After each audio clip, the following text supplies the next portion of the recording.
taps in Goodyear, Arizona. Give one last cough, and then nothing. Before we go any further, if you want a new AI story every single night to fall asleep to, subscribe. One tap, and a new story is waiting for you every evening. Delia stands in her kitchen at 4 in the morning, holding a plastic cup under the faucet. The handle is turned all the way to the left. The pipe groans. A single drop falls. Then the line goes silent. She sets the cup down on the counter.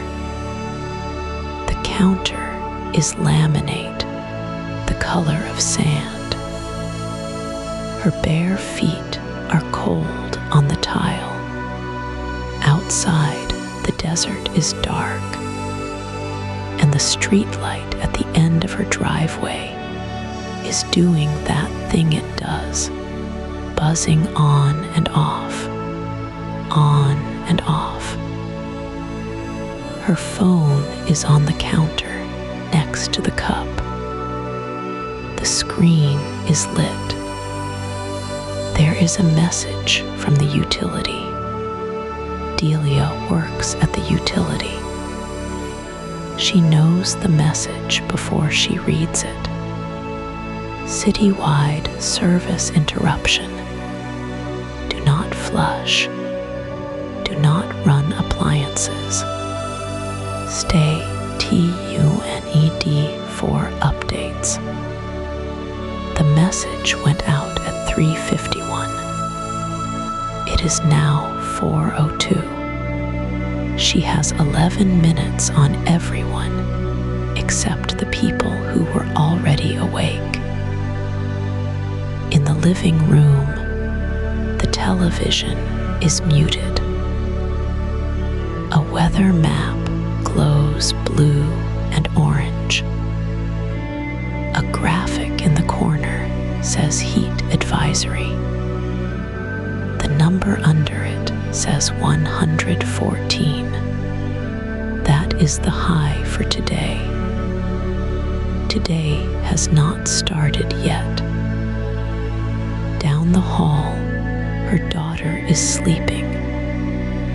Her daughter is 7. Her daughter has a plastic cup of water on her nightstand. Because her daughter always has a plastic cup of water on her nightstand, Delia thinks about that cup. She thinks about how much is left in it. She thinks about the bathtub, drained last night, and the toilet tank, which is full, and the gallon of drinking water in the garage that she bought on sale in February and never opened. She does the math without meaning to. She has done this math at work, on paper, with charts. She has never done it standing barefoot in her own kitchen. The phone buzzes again. It is her supervisor. She does not pick up. She knows what he is going to say. He is going to say, "Come in." He is going to say, "All hands." He is going to say the words pressure and main and isolation valve in a voice that is trying very hard to sound normal. She lets it ring out. Through the kitchen window, she can see the glow on the horizon. It is not the sunrise. The sunrise is on the other side of the house. This glow is to the west, low and steady,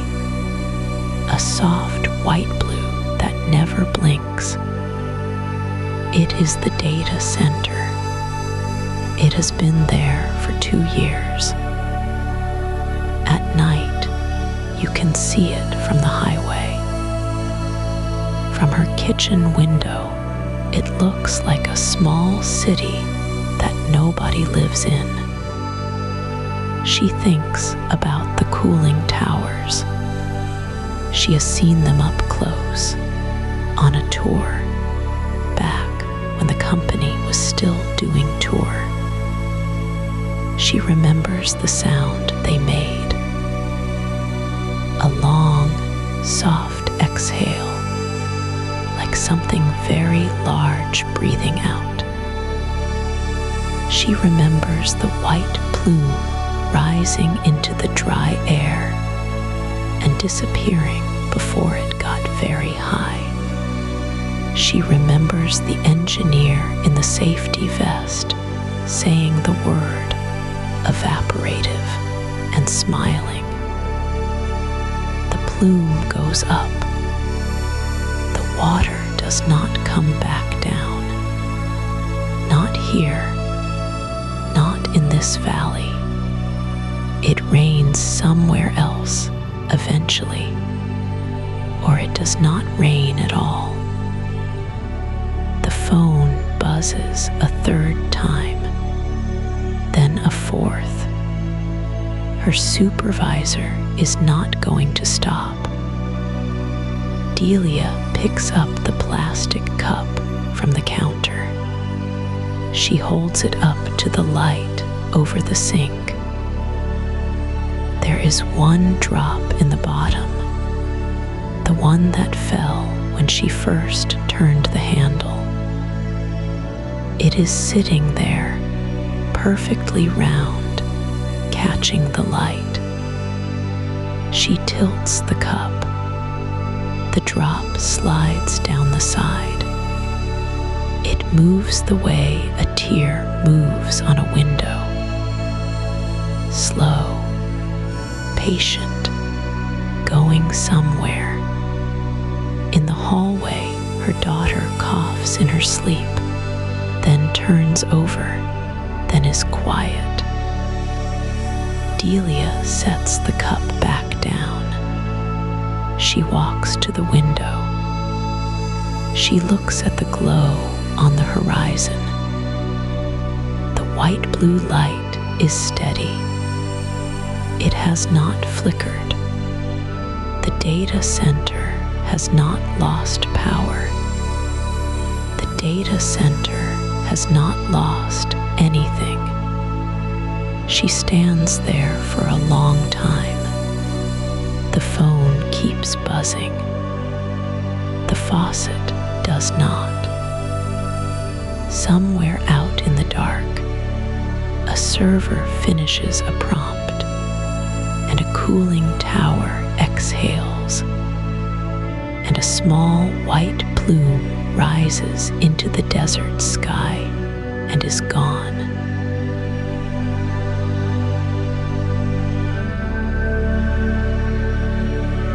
Let's go back 3 years before the taps ran dry, before the press conferences, before the bottled water trucks, before the meetings that ran past midnight.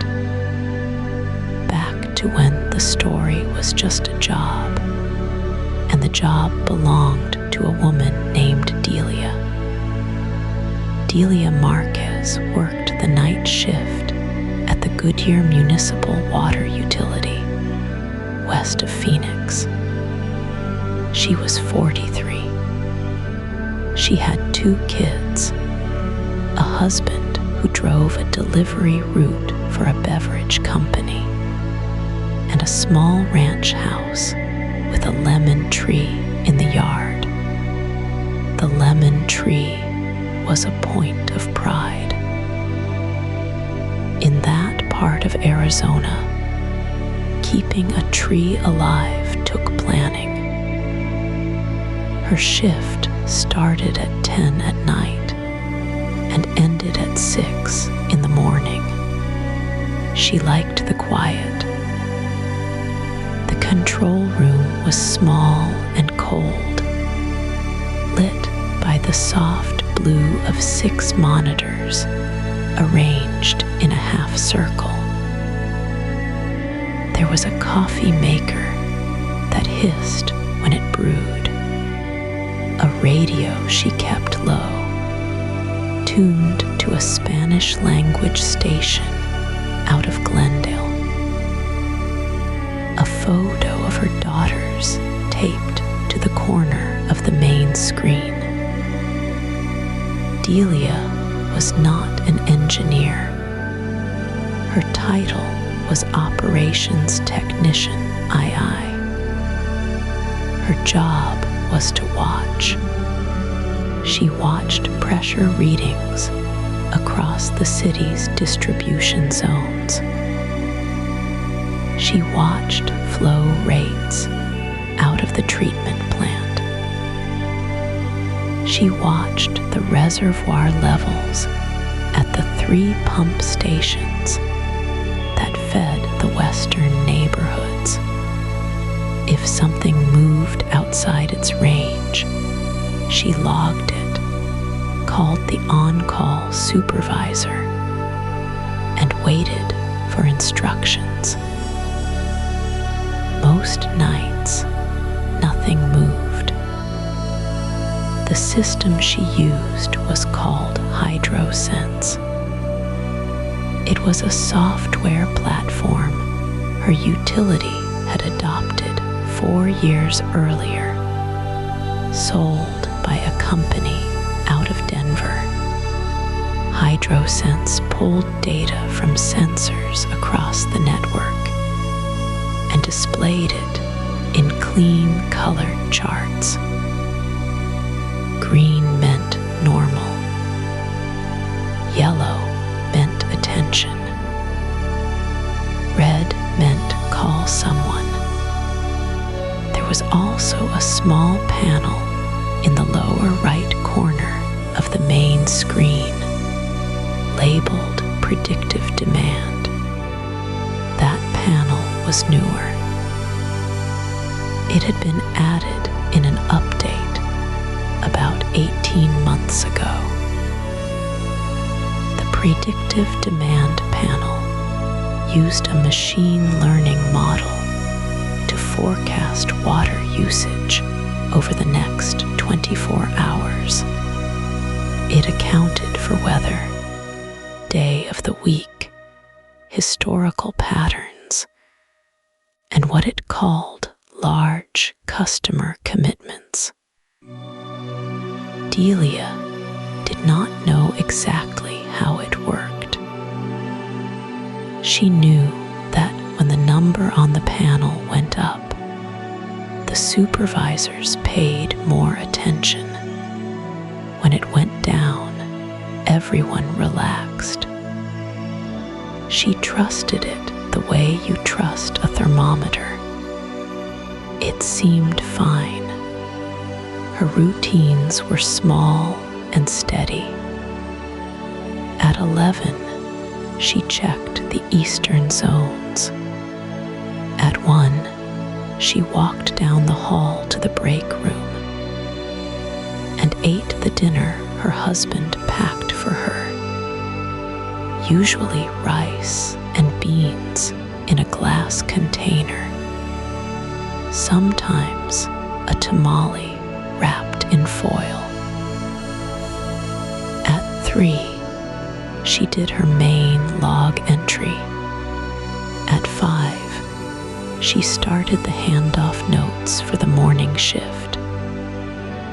She had been doing this for 11 years. Her older daughter, Sophia, was 12. Sophia played soccer on Saturdays and was learning to braid her own hair. Her younger daughter, Camilla, was 7. Camilla loved baths. This is a small detail, but it will matter later.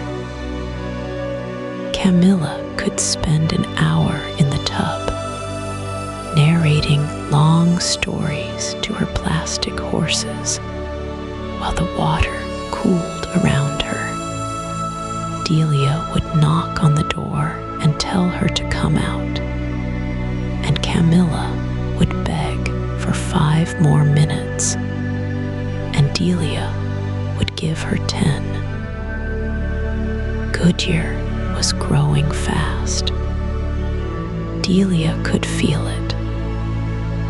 New subdivisions had been carved into the desert south of the freeway. New warehouses lined the roads near the airport. The traffic on her drive home had thickened year by year. There was talk at the utility of expansions. New pump stations, new mains, a second treatment facility, maybe, in 5 years. The town was changing into something her parents would not have recognized. On the night this story really begins, Delia arrived at work at 9:52. She swiped her badge. She poured a cup of coffee. She sat down in her chair, which had a cushion her husband had bought her for her back. She looked at her 6 monitors. Everything was green. In the corner of the screen, the predictive demand panel showed a number she had seen 100 times before. The model was forecasting a normal Tuesday. The reservoir levels were holding. The pressure across the western zones was steady. She took a sip of coffee. She turned the radio down a little. She settled in. She did not know, sitting there in the cold blue light, that 2 miles east of her building, on a fenced parcel of desert that had been zoned industrial the year before. The largest construction project in the county's history was being prepared.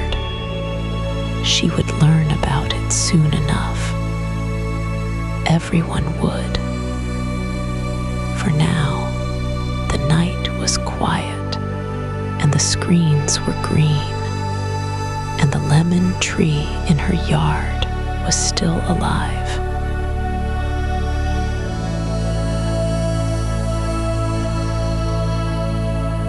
To understand what Goodyear lost, you have to understand what Goodyear had.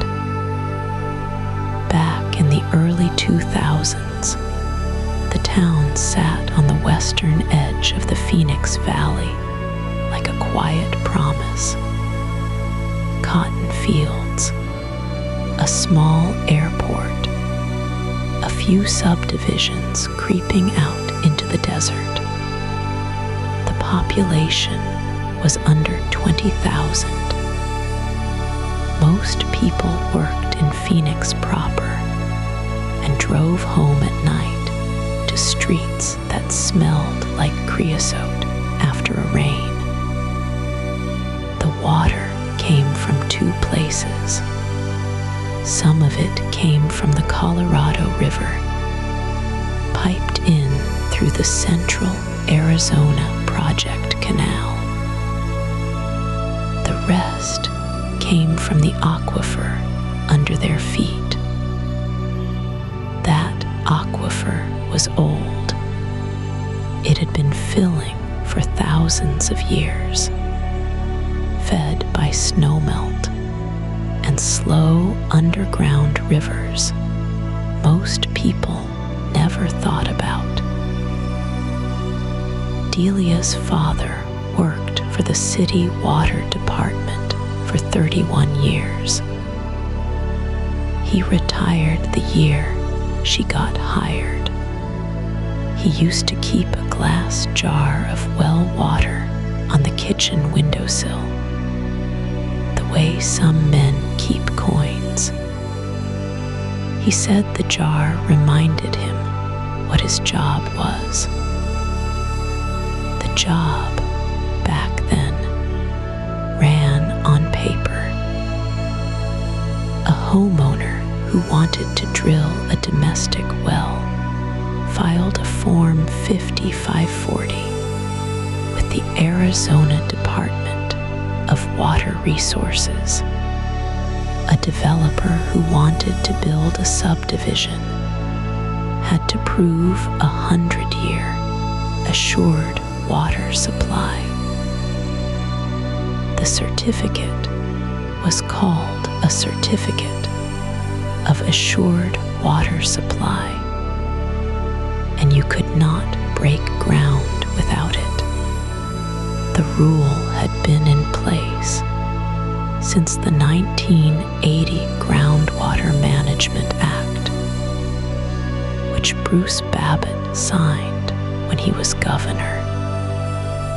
Sitting at a desk in the old Capitol with a row of ranchers and city engineers watching him, the system was slow. The system was imperfect. Farmers complained that the state cared more about subdivisions than alfalfa. Tribes complained that their claims got buried in committee for decades. Developers complained that the paperwork took months, sometimes years, but the system had people in it. A woman named Sandra at the state office answered the phone if you called before 4. A hydrologist named Tom drove out to your land in a white pickup and looked at the well log himself. If a meter reading came in strange, you could walk into the utility office on Litchfield Road, hand the printout to a clerk, and a supervisor would walk it back to the engineers. Somebody would call you by Friday. Delia learned this work the slow way. She started as a meter reader in 2011 in a city truck with no air conditioning. She drove a route through Goodyear and Avondale and the unincorporated stretches in between. She learned which houses had leaks before the owners did. She learned to read the dirt around a backflow valve. When she moved into the control room in 2016, the work changed, but the philosophy did not. You watched the pressures. You watched the flow rates. You watched the tank levels at Estrella and at Bullard. If something looked wrong, you picked up the phone and called a person whose voice you knew. The aquifer was monitored too. The state had a network of index wells. Hydrologists named on a public list would publish reports every year.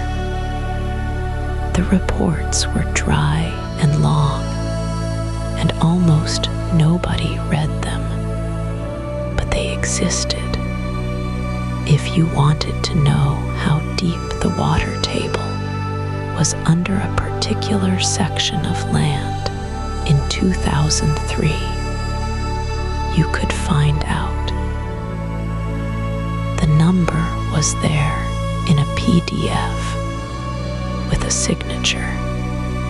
There were warnings, even then.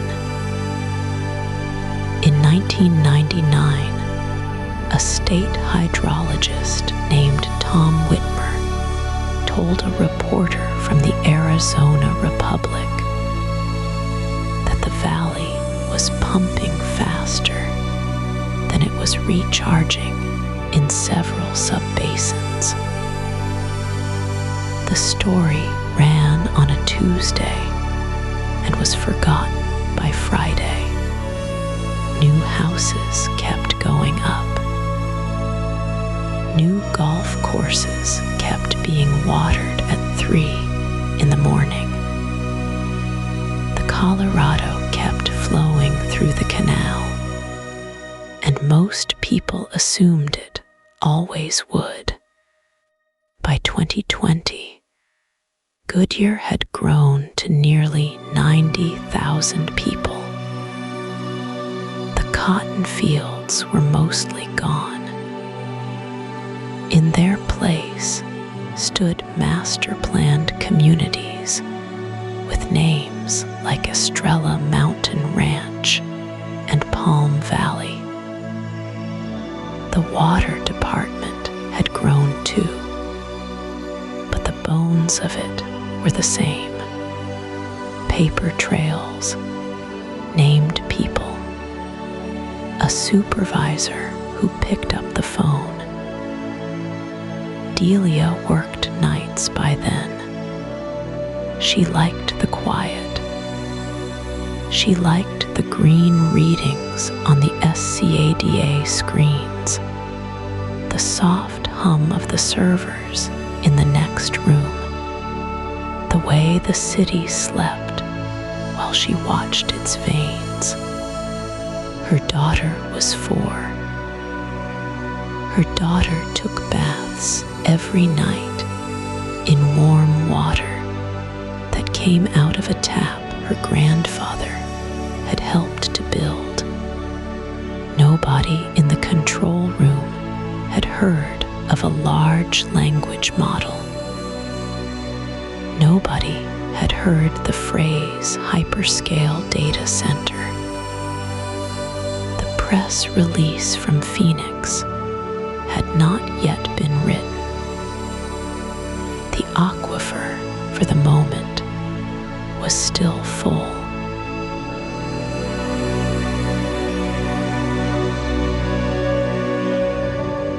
The press release came out on a Thursday morning in early March.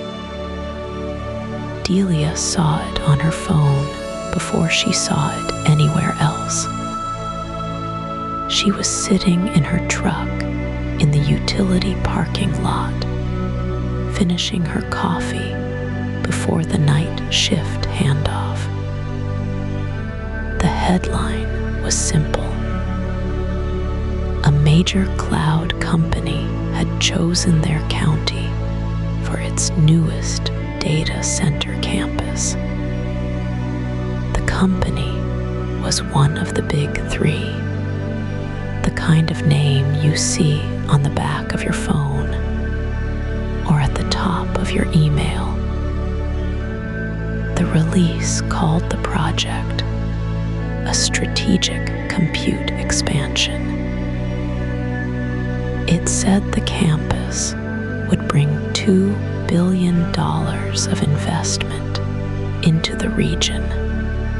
It said it would create 1,200 construction jobs and around 90 permanent positions once the facility came online.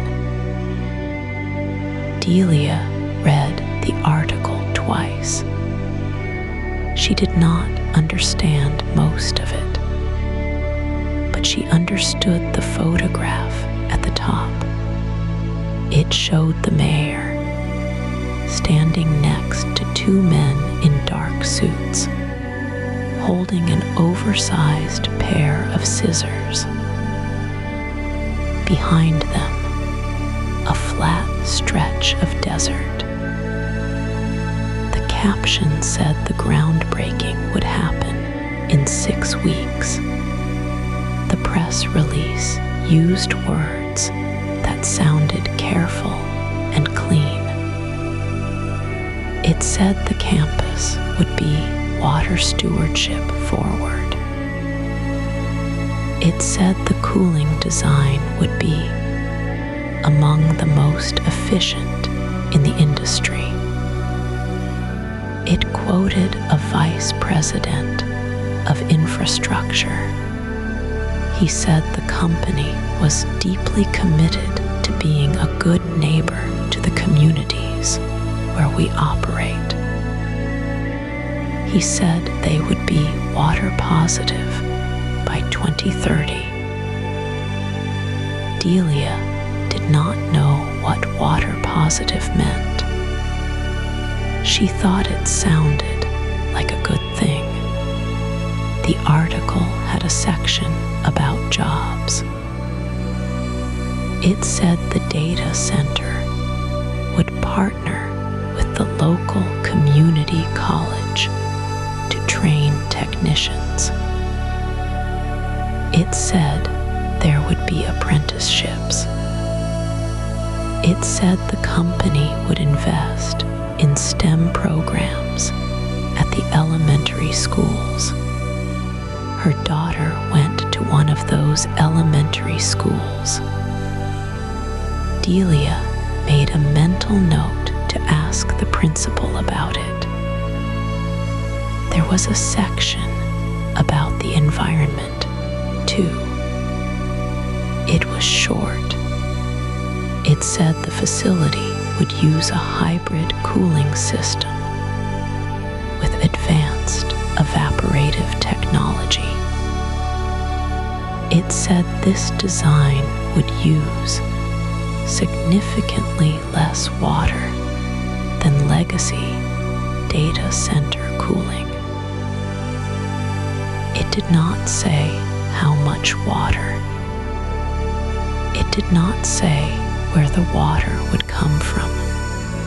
It used the phrase industry-leading water usage effectiveness and gave a number 0.18 with no unit Delia recognized. The mayor was quoted near the bottom. He called it a historic day for our community. He said the project represented the future of our economy and would diversify our tax base for a generation. He thanked the company for choosing them over 2 other finalist sites. He did not name the other sites. The county supervisor was quoted too. She said the zoning had been approved unanimously the previous month. She said the environmental review had been thorough and comprehensive. She said residents had been engaged at every step of the process. Delia did not remember being engaged. She did not remember hearing about the project at all until that morning. She scrolled to the comments under the article. Most of them were happy. People wrote about needing jobs. People wrote about the new tax money paying for road repairs. One woman wrote that she hoped her son could get one of the apprenticeships. A few people asked about the water. Their comments had fewer likes. Delia put her phone down and looked through the windshield. The The sun was coming up over the foothills. The sky was that pale, dry blue she had known her whole life. She thought about the Aquifer report she had filed 2 weeks earlier. The numbers had been a little lower than the same month last year. Not alarming, just a little lower. She went inside and clocked out. Her supervisor was watching the news on the breakroom television. The press release had made the local morning broadcast. The anchor was using the same phrases: strategic compute expansion, good neighbor, water positive by 2030, good for the town, her supervisor said, pouring coffee. We needed something like this. Delia nodded. She agreed, mostly. She drove home and made breakfast for her daughter and went to bed with the blackout curtains pulled tight. In Phoenix that same morning, a reporter at the state's largest paper filed a short article about the announcement. It ran on page 4 of the business section. It noted that the company had not yet filed for its industrial water allocation with the state. It noted that the county's groundwater management plan was 9 years old. It noted in the second to last paragraph that hydrologists at Arizona State had been raising concerns about regional aquifer drawdown for over a decade. Almost no one read the article.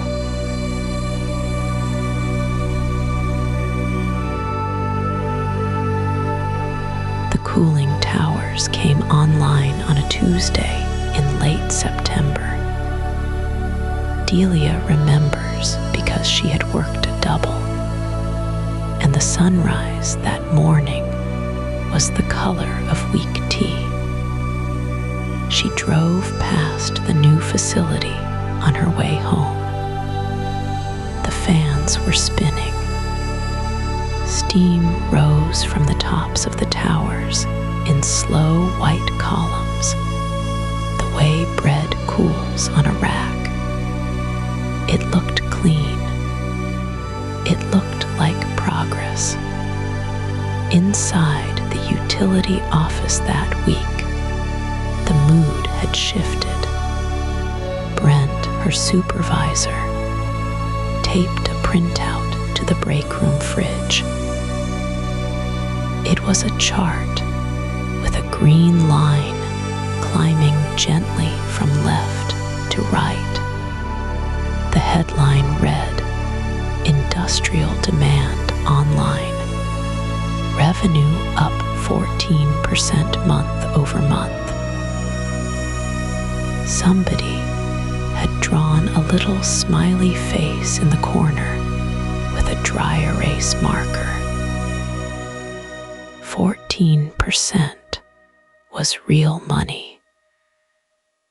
It meant the deferred maintenance on the eastern pump station could finally happen. It meant the union got the cost of living bump they had been asking about for 2 budget cycles. It meant Brent's job and Delia's job were a little safer than they had been in October of the previous year. The town manager held a small ceremony at the end of the first month. was sheet cake. There was a banner that said, "Welcome, partners in growth." The data center's regional director flew in from Phoenix and spoke for 9 minutes about shared prosperity. He used the phrase "good neighbor" 4 times. Delia counted because she was tired, and counting kept her awake. He read a line from a prepared statement.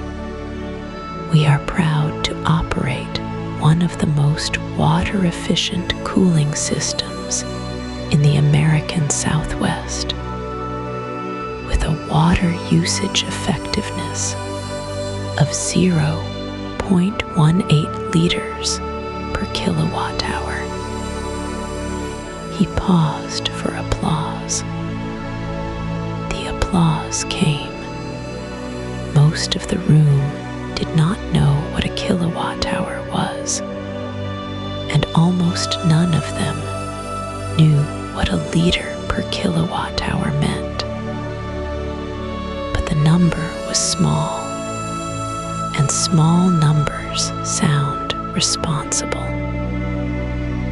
The trade press picked it up. A publication called Data Center Frontier ran a case study the following week.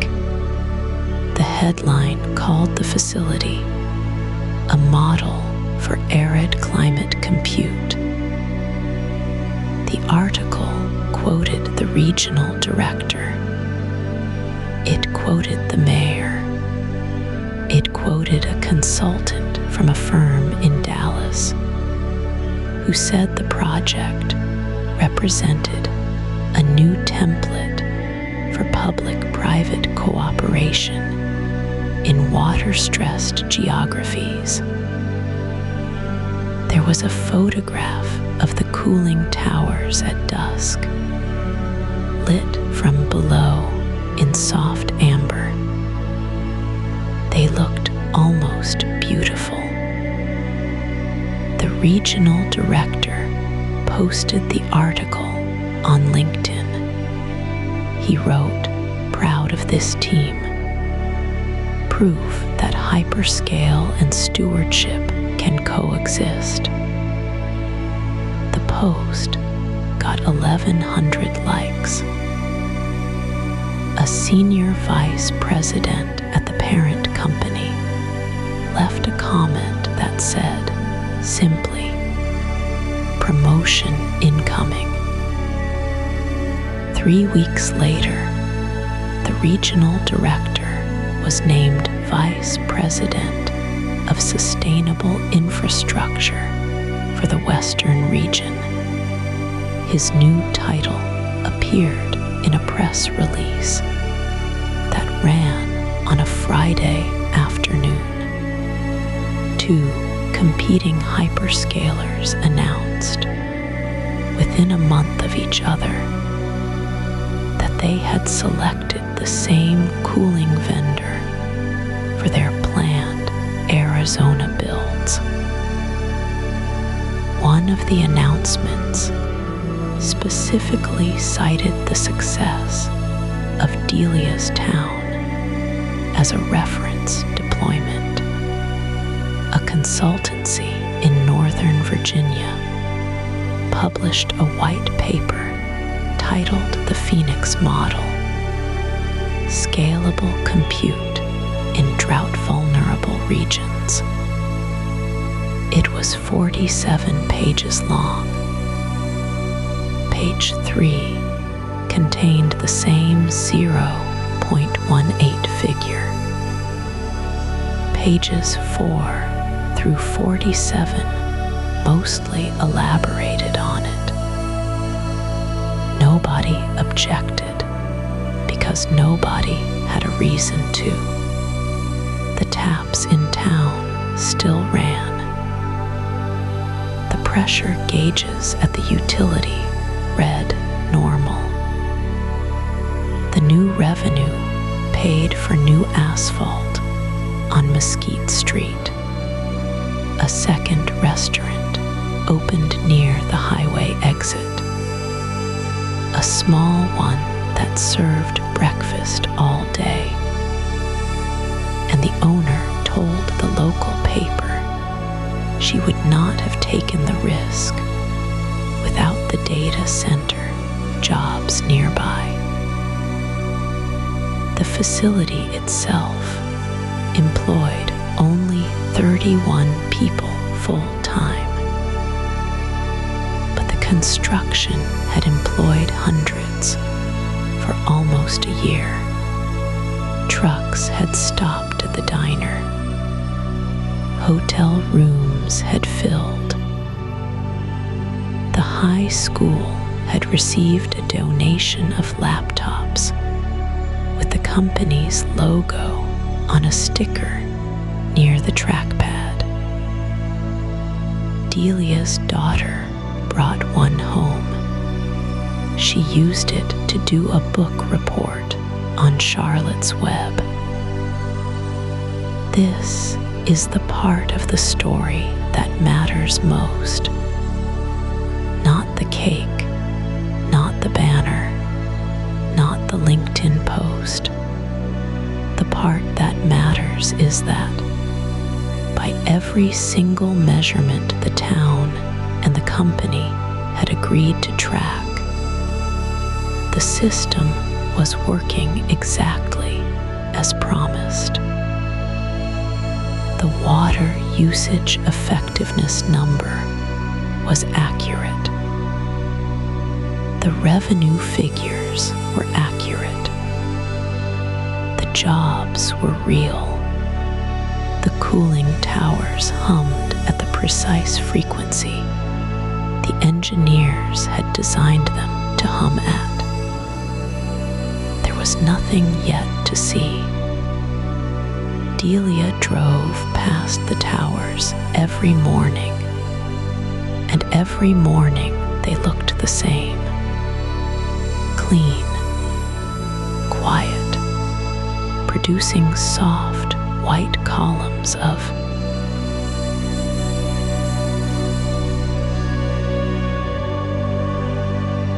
the pressure drop came at 3:14 in the morning on a Tuesday in late September.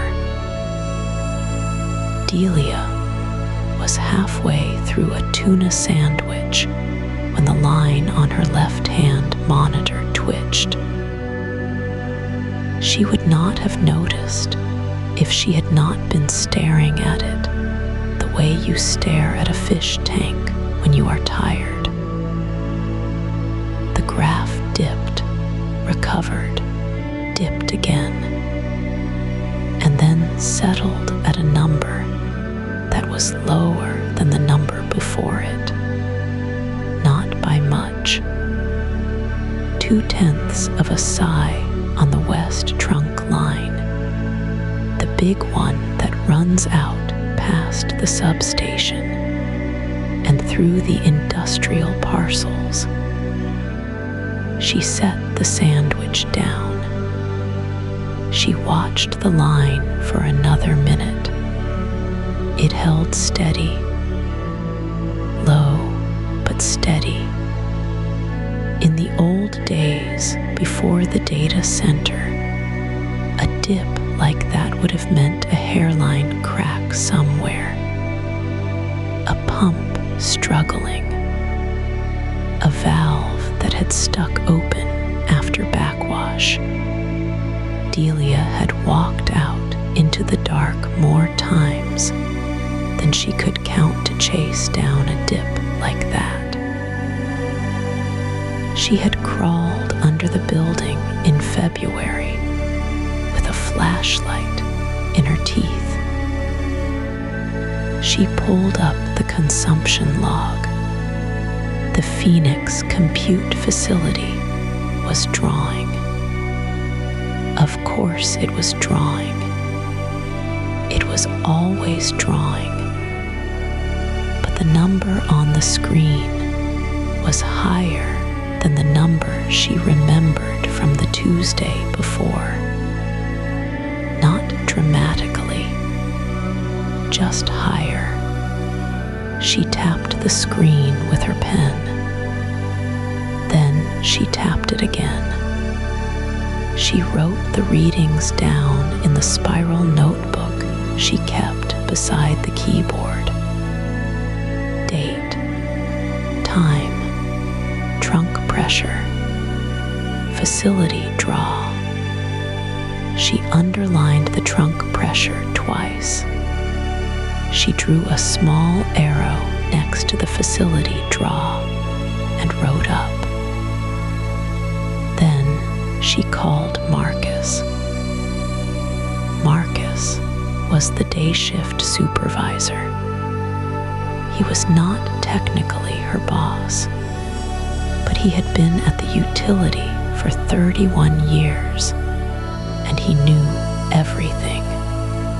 He picked up on the fourth ring, which meant he had been asleep, which meant she was about to feel bad. "It's Delia," she said.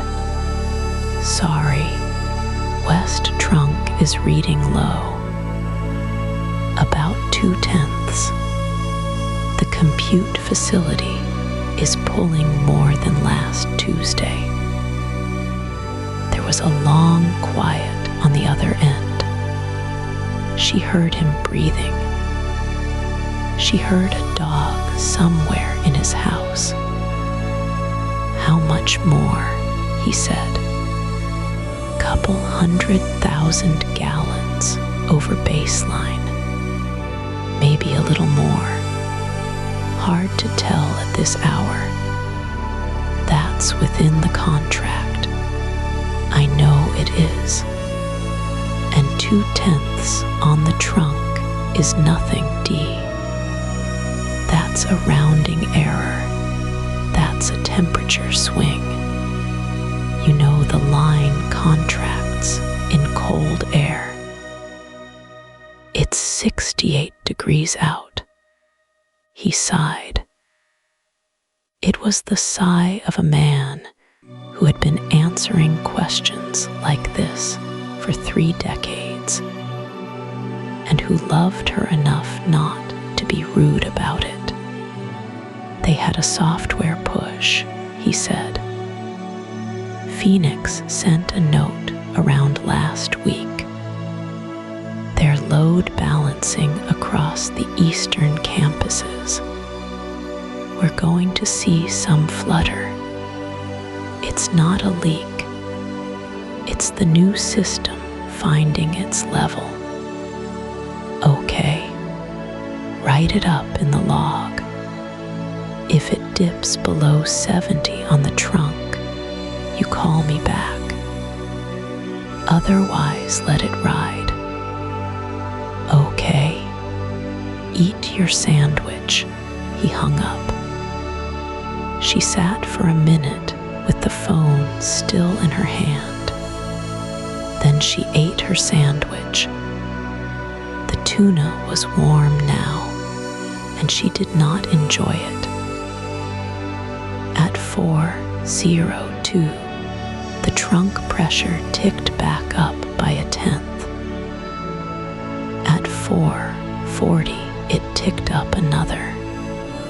By the time the sky started to gray over the parking lot, the line was almost where it should be, and the facility draw had dropped to its overnight number.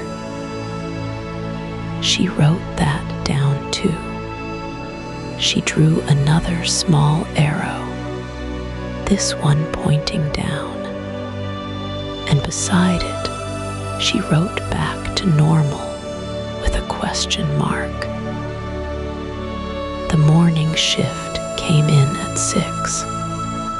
Esteban brought her a coffee from the gas station, the way he always did, and she handed off the clipboard and told him about the dip the way you tell someone about a bad dream.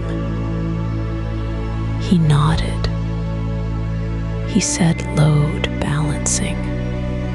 He said the same thing Marcus had said, almost the same words, because that was the explanation that was going around.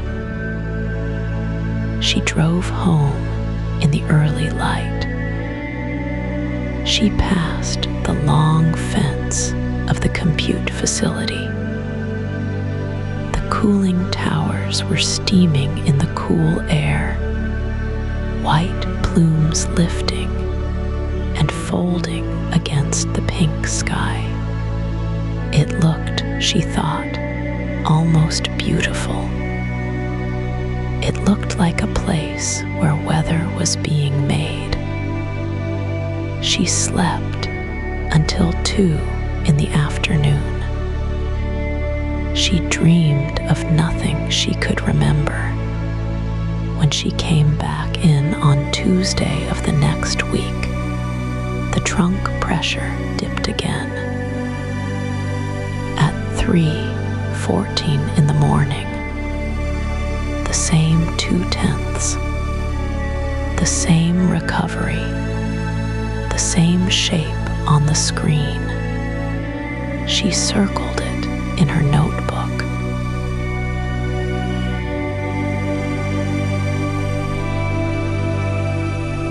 The second Tuesday, Delia thought it was a fluke.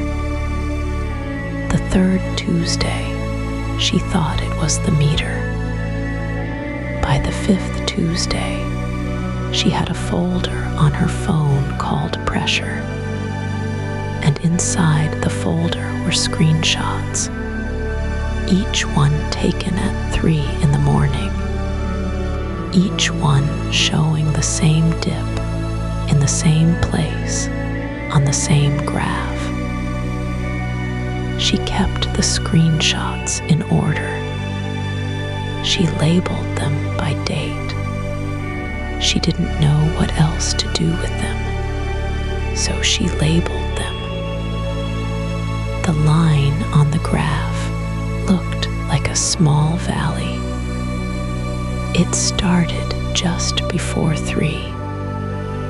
It bottomed out around 3:12. It climbed back up by 4. If you weren't watching for it, you'd miss it. The day shift summary smoothed it out into nothing. Only the night log, the raw one, showed the shape of the thing. Delia started writing it down by hand, too. She kept a yellow legal pad next to the monitor. She wrote the date, the time of the trough, the depth of the trough inside, and the temperature outside. She thought maybe heat had something to do with it. The hotter the day, the deeper the dip. That was her guess. She was not an engineer. She did not say guess out loud. On a Wednesday morning, after her 6th Tuesday in a row, she stayed past her shift. She waited in the break room until Ramon came in. Ramon was the operations supervisor. He had been at the utility for 22 years. He drank his coffee black, and he was kind to her in the small ways that mattered, like remembering her daughter's name. She showed him the phone first. She scrolled through the screenshots slowly, so he could see the dates stamped at the top. Then she opened the legal pad. She turned it sideways so he could read it. Every Tuesday, she said. around 3. It comes back up by 4, but it's there every week. I've been watching it for almost 2 months. Ramon set down his coffee. He looked at the pad. He looked at the phone. He looked at her. "That's good work, Delia," he said. "That's real careful." She waited. "Let me ask you something," he said. "You ever see the SCADA flag it? Any alarms? No. Any customer complaints come through the line? No. Anything from the regional office? No."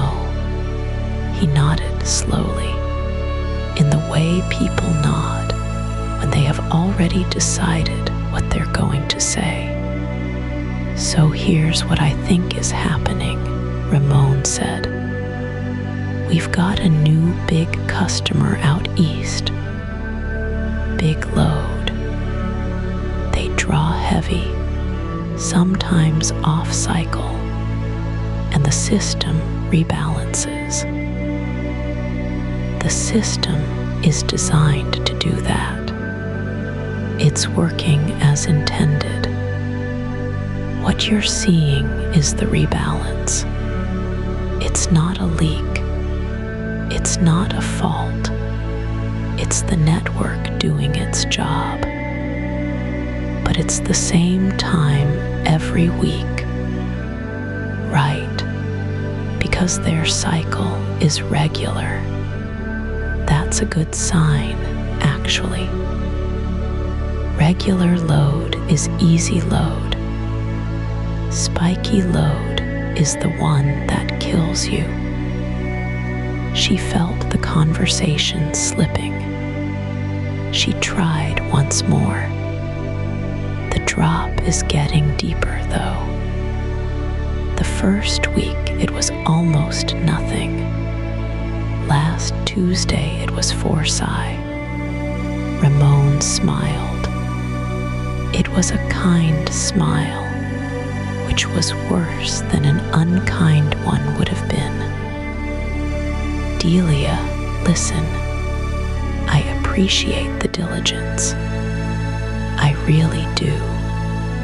Most of the people who sit in that chair, they watch Netflix on their phone all night. You're watching the system. That's the job. That's exactly the job. So you'll look at it. I'll mention it upstairs. But I want to set your expectations. Nothing here is outside tolerance. Nothing here is a reportable event. The numbers are within band.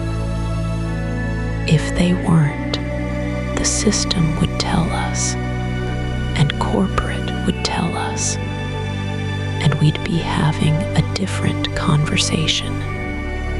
We're not having that conversation. We're having this one." He picked up his coffee again. "Keep the notes," he said. "Genuinely, keep them. If something changes, if it spikes, if it crosses threshold, you bring it to me right away and we move on it. Until then, try not to lose sleep." Pun intended. He laughed at his own joke, a small laugh, and he walked out. Delia sat in the break room for a while after he left. The fluorescent light buzzed. Her coffee had gone cold. She looked down at the legal pad. The handwriting was neat. The columns lined up. The dates marched down the left side like a calendar of something she could not yet name. She put the pad in her bag. She did not throw it away. She kept taking the screenshots. Every Tuesday, every week, the valley got a little deeper.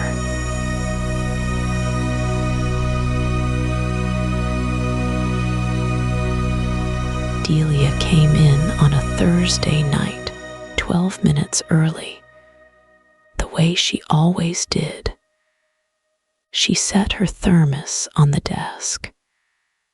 She hung her jacket over the back of the chair. She rolled the chair forward and signed into the console. The dashboard was different.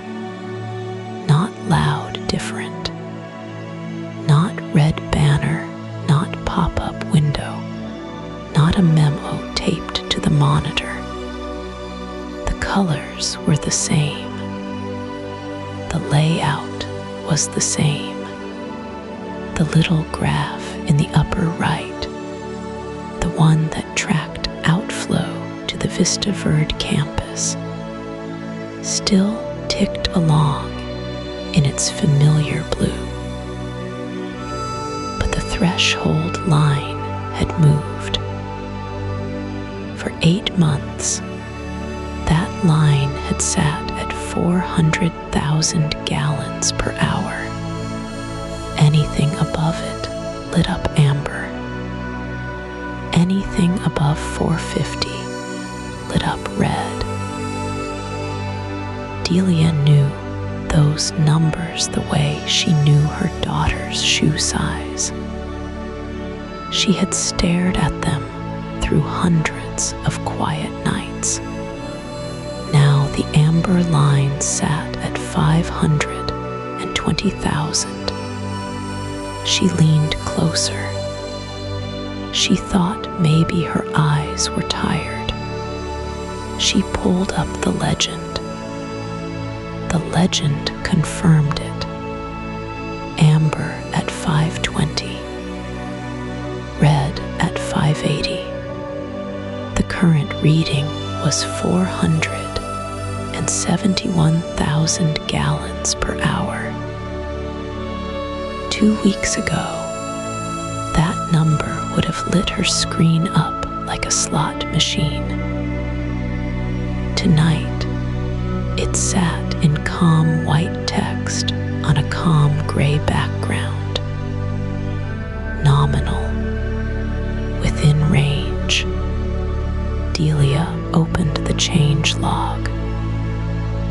The change log was a thing she rarely touched. It lived 3 menus deep behind a tab labeled System. She found the most recent entry. It was dated 9 days earlier. The author field said a name she didn't recognize, followed by the vendor's domain. The entry read, "Cooling demand thresholds recalibrated to reflect updated campus load profile per Q1 operational baseline. Amber 520K GPH. Red 580K GPH. Approved. Regional Ops." That was the whole note. She read it again. She read it a 3rd time. She tried to find a longer version, a linked document, a ticket number that would take her somewhere with more words in it. There was nothing. The note was 4 sentences. One of them was a date. She looked at her phone. It was 2:47 in the morning. There was nobody to call. Delia opened her own logbook, the paper one she kept in the drawer, because she did not trust software with her career. She flipped back through her own handwriting. February 9th, Amber Alert, 415,000, escalated. February 16th, Amber Alert, 420,000, escalated.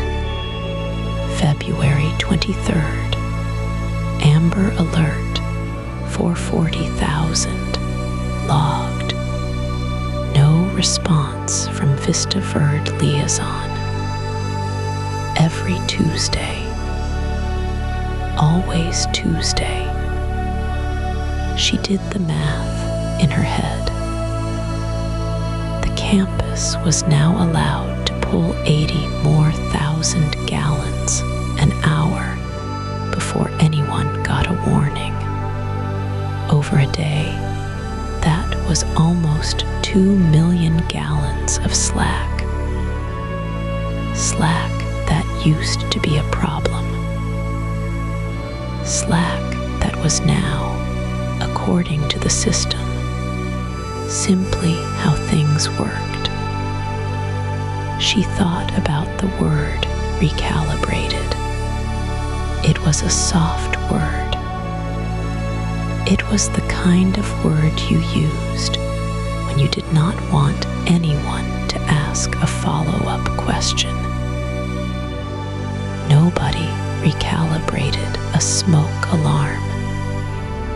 You replaced the battery, or you took the alarm down. Recalibrate was what you did when you wanted the alarm to stop ringing without anyone noticing the silence. She opened her email. She searched the words threshold, cooling, Vista Verde. There were 41 emails from the last year.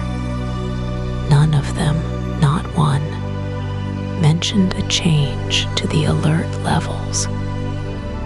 She searched her team's messages. Nothing.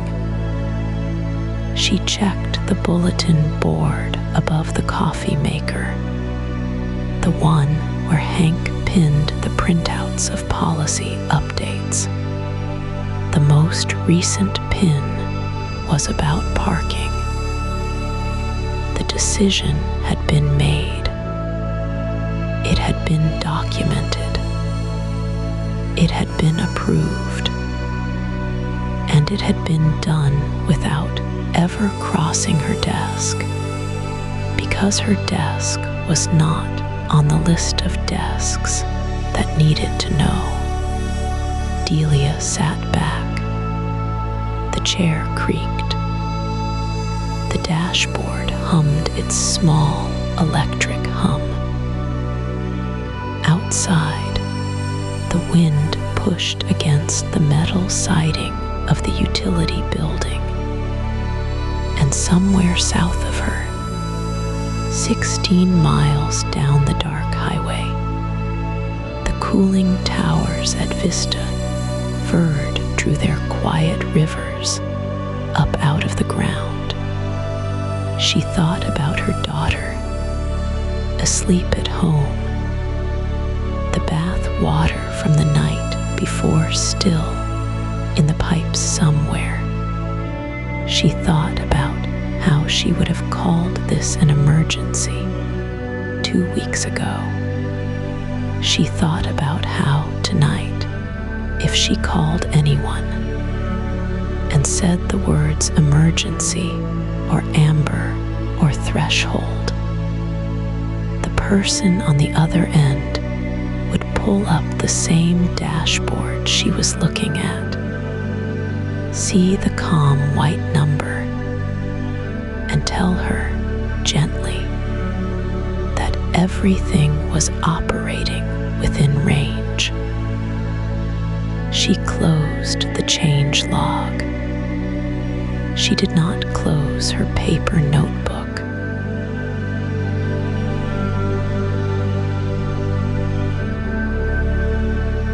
Step away from Delia for a moment.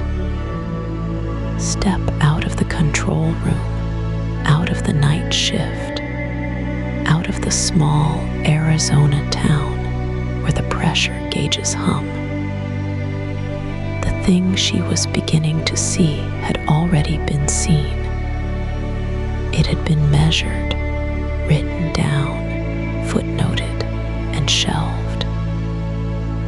In April of 2023, 4 researchers posted a paper to the preprint server archive.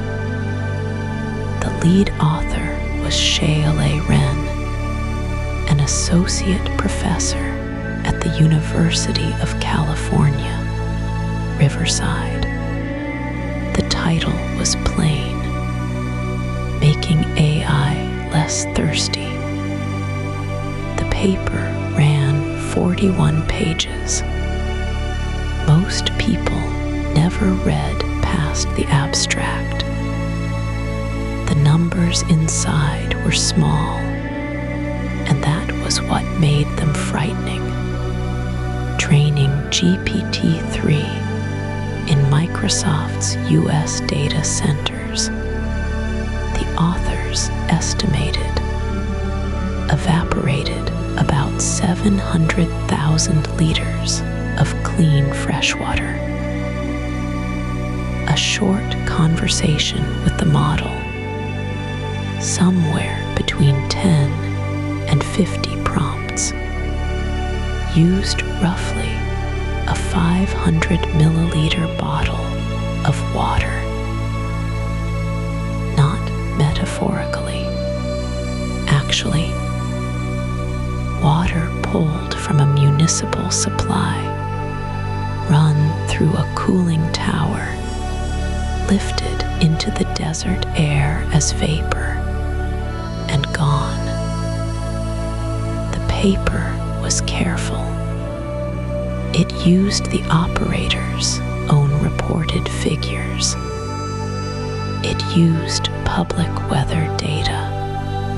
It used the water usage effectiveness numbers, the WU, that the hyperscalers themselves had begun to publish. The authors were not activists. They were systems researchers.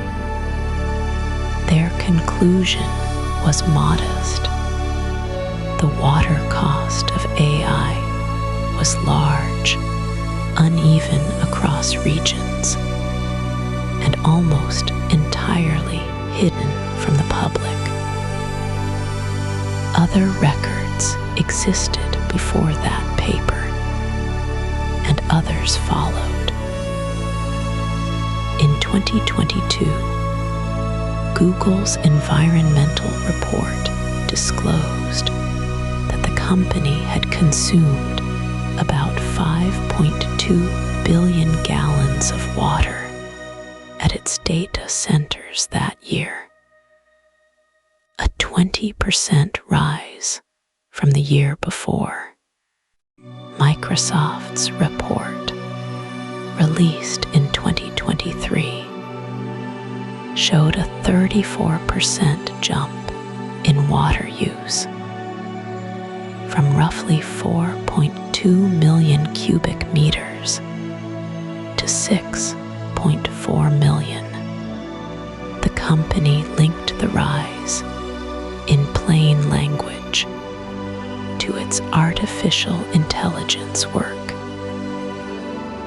In the Dalles, Oregon, a small city on the Columbia River, the local newspaper, The Oregonian, spent more than a year in court to force the disclosure of how much water Google's data centers were using.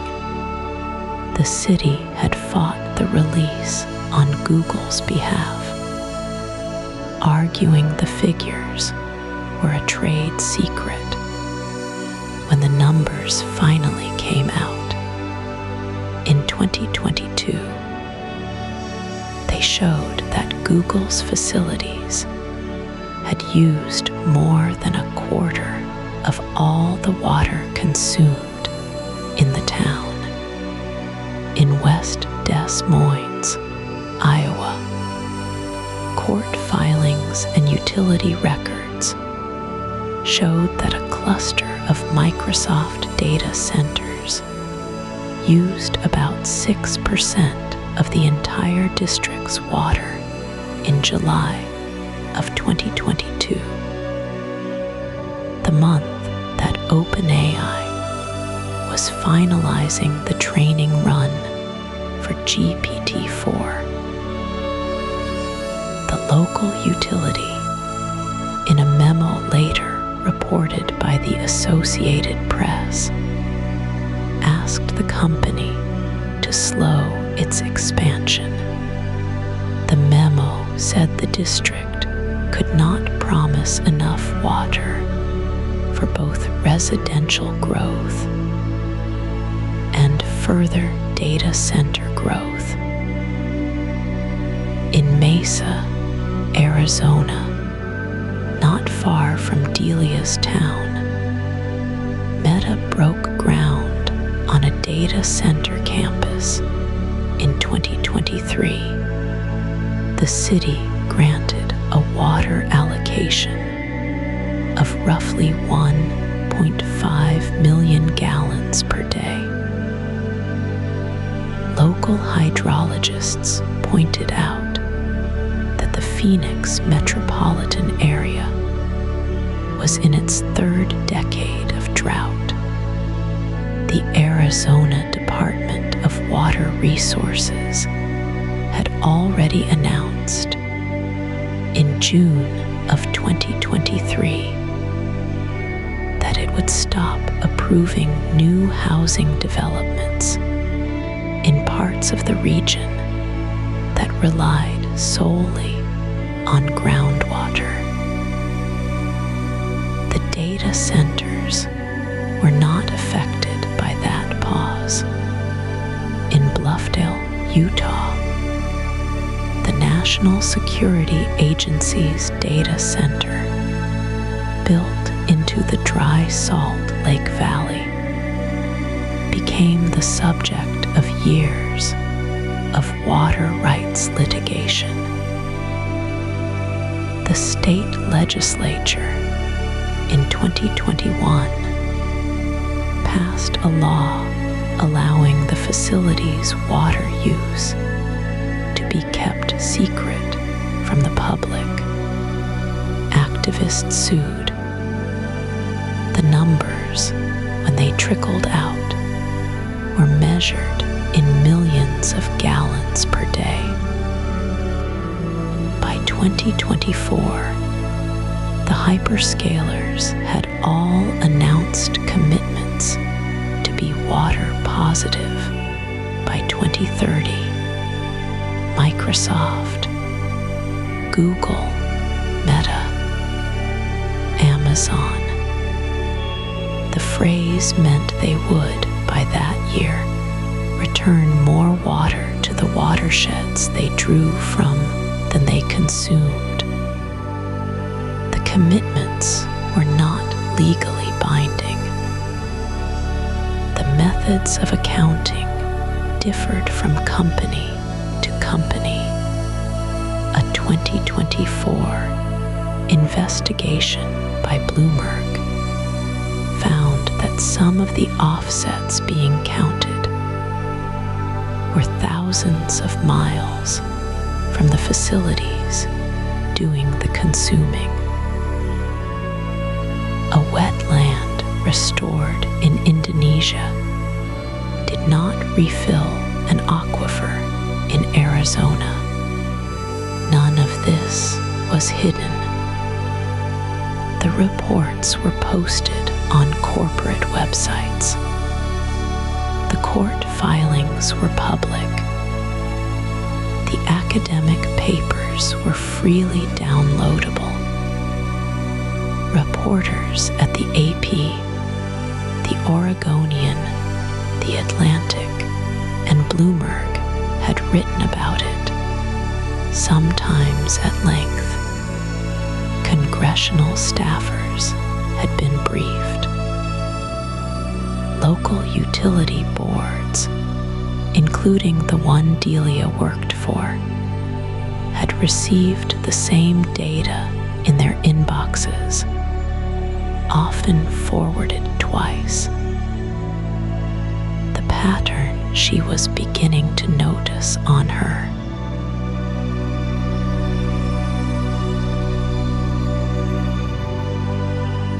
Delia found the paper on a Saturday morning on her kitchen table, where she'd left her laptop open the night before.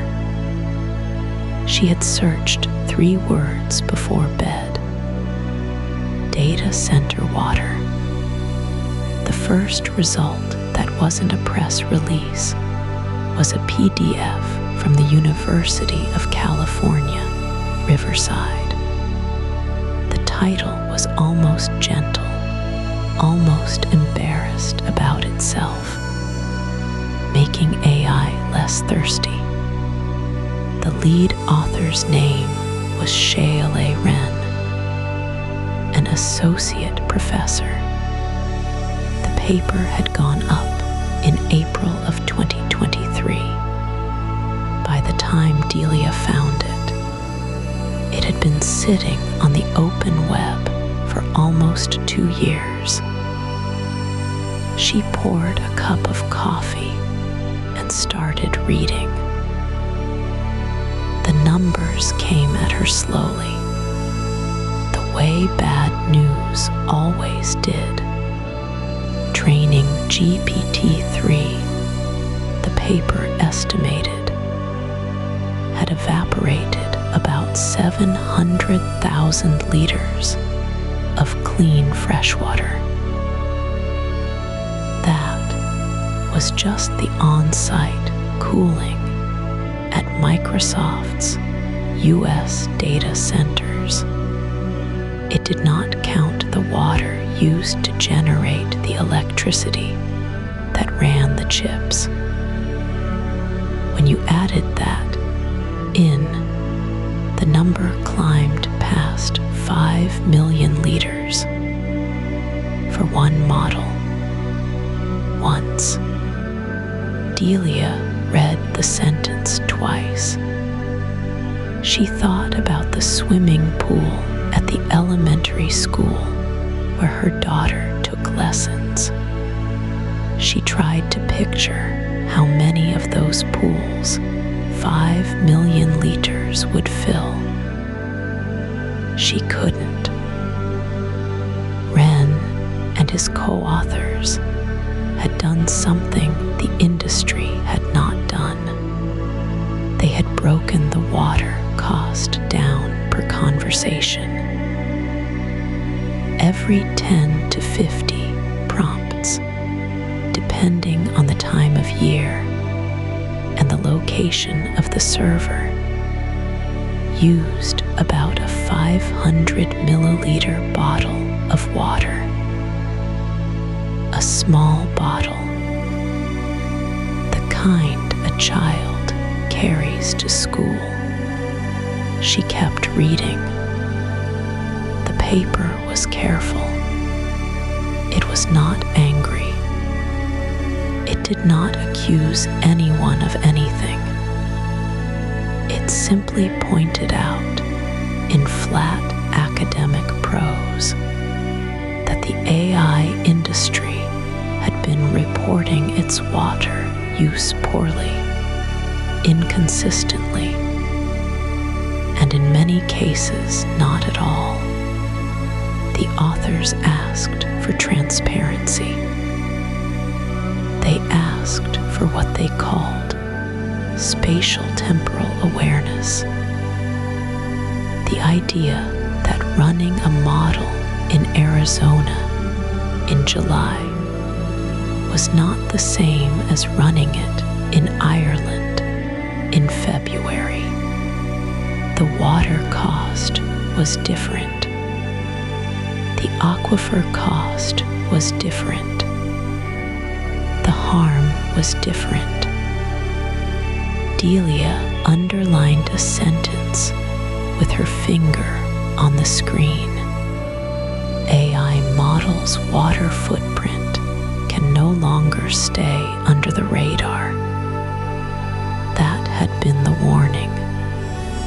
Quiet, polite, published. She wanted to know what had happened next, so she kept clicking. In an interview with the Associated Press in September of 2023, Wren had said it plainly. Most people are not aware of the resource usage underlying ChatGPT. If you're not aware of the resource usage, then there's no way that we can help conserve the resources.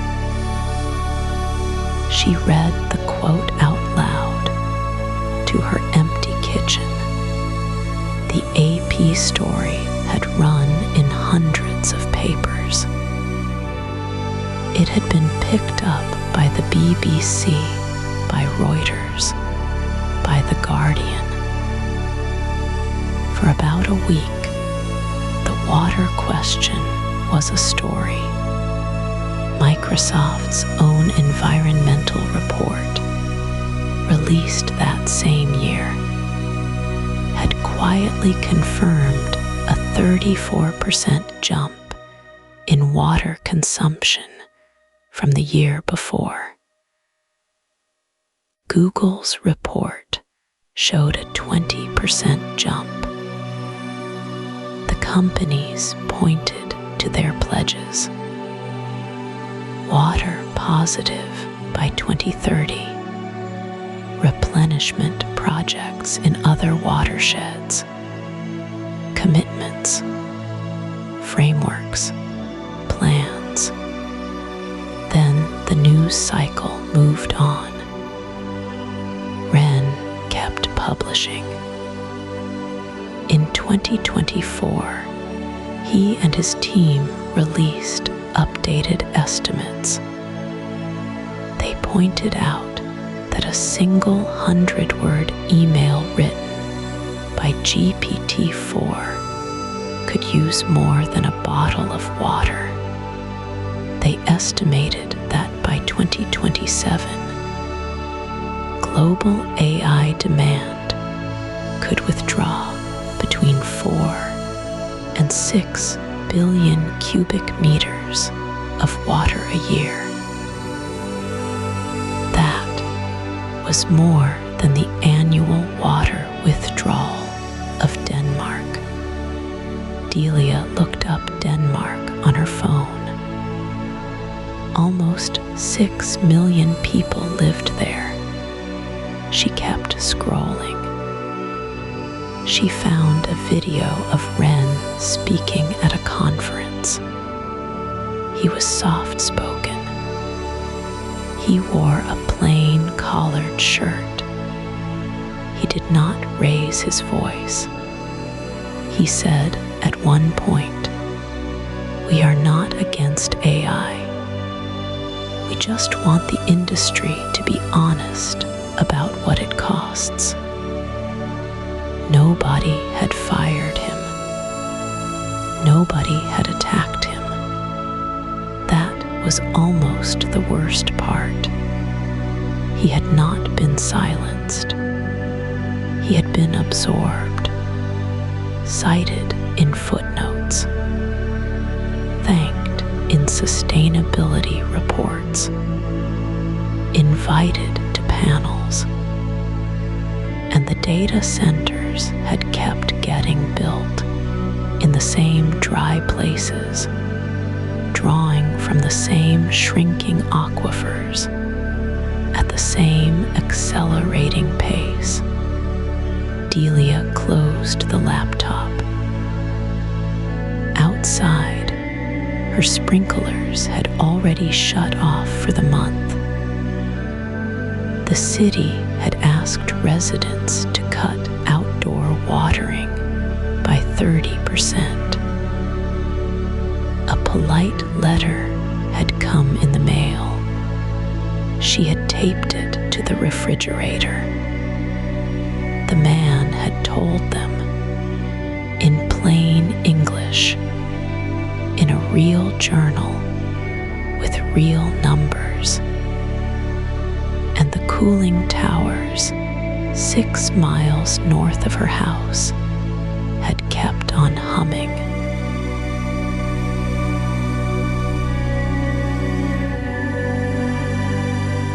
His name was Marcus Ellery. He was 34 years old. He worked as a mechanical engineer in the cooling systems group at the new compute campus outside town. He wore the same gray quarter zip 3 days a week. He drove a used hatchback. He brought his lunch in a soft blue cooler with a broken zipper. Marcus was not a whistleblower. He was not a hero. He was a man who liked his job and wanted to keep it.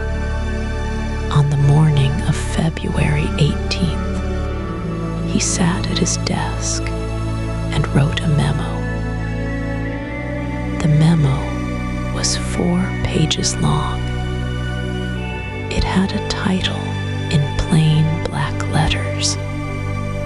It said, "Concerns regarding adiabatic cooling load and aquifer drawdown projections, FY25 to FY28.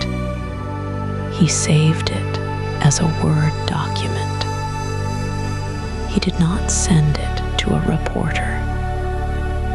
He did not post it online. He emailed it to his direct supervisor with his skip level on copy and the head of facilities on copy after that. The memo did not say the company was lying. The memo said the model the company was using to project water consumption assumed an ambient wet bulb temperature that no longer matched the recorded weather data for the region. He attached a spreadsheet. The spreadsheet had 3 tabs. The third tab showed, in a quiet gray table, that actual evaporative losses during the previous summer had run roughly 19% above the planning baseline. 19%. That was the whole thing. That was the descent. He ended the memo with a paragraph that did not raise his voice. He wrote that the campus's water budget, as filed with the state, was likely to be insufficient by the 3rd quarter of the following year. He wrote that the local utility should be brought into the conversation earlier rather than later. He wrote that he was happy to walk anyone through the numbers. He signed it with his full name. He included his extension. He pressed send at 9:41 in the morning. Then he went to a meeting about chiller maintenance. His supervisor replied at 4:12 that afternoon. The reply was 2 sentences. It thanked Marcus for his diligence. It said the modeling team would review his inputs and circle back. The modeling team did not circle back. 3 weeks later, Marcus asked again. He asked in person in the hallway by the coffee machine that nobody had cleaned in months. His supervisor said the memo had been rooted to corporate sustainability. He used the word rooted the way a man uses a word he has practiced. Marcus nodded. He went back to his desk. He did not write a second memo. What he did instead was something smaller. On March 3rd, he drove 15 minutes after work to the municipal building. He signed his name on a clipboard at the back of a beige room with folding chairs. He waited through 40 minutes of zoning discussion about a proposed car wash. Then his name was called. He had 3 minutes. The city council had 5 members. 2 of them were looking at their phones. One of them was the mayor's cousin. One of them was eating a granola bar. Marcus stood at the small podium. He did not bring the memo. He brought a single page of notes. He said his name. He said where he worked. He said he was speaking as a private citizen and not on behalf of his employer. Then he said, in a calm voice, that the cooling load projections for the data center campus appeared to understate water consumption by a meaningful margin. He said he had raised this internally and had not received a substantive response. He said he believed the council should request an independent review of the campus's water draw before approving the proposed expansion permit. He spoke for 2 minutes and 40 seconds. He thanked the council. He sat down. The mayor said, "Thank you, Mr. Ellery." The mayor said, "We appreciate the community's engagement on these matters." The mayor moved to the next agenda item, which was a discussion of dog park hours. The minutes of that meeting were posted online the following Monday. Marcus's comment appeared on page 9. It was summarized in a single sentence. Resident raised concerns regarding data center water usage. No motion was made. Delia would find that page much later on a laptop in a borrowed kitchen. She would read his name and she would not recognize it. She would read the one sentence and she would understand that someone had tried and that the trying had looked like this: a 4-page memo, a 19% number, a folding chair, a granola bar, a man in a gray quarter leadership who had done the smallest correct thing exactly on time and watched it disappear into a room that was not listening.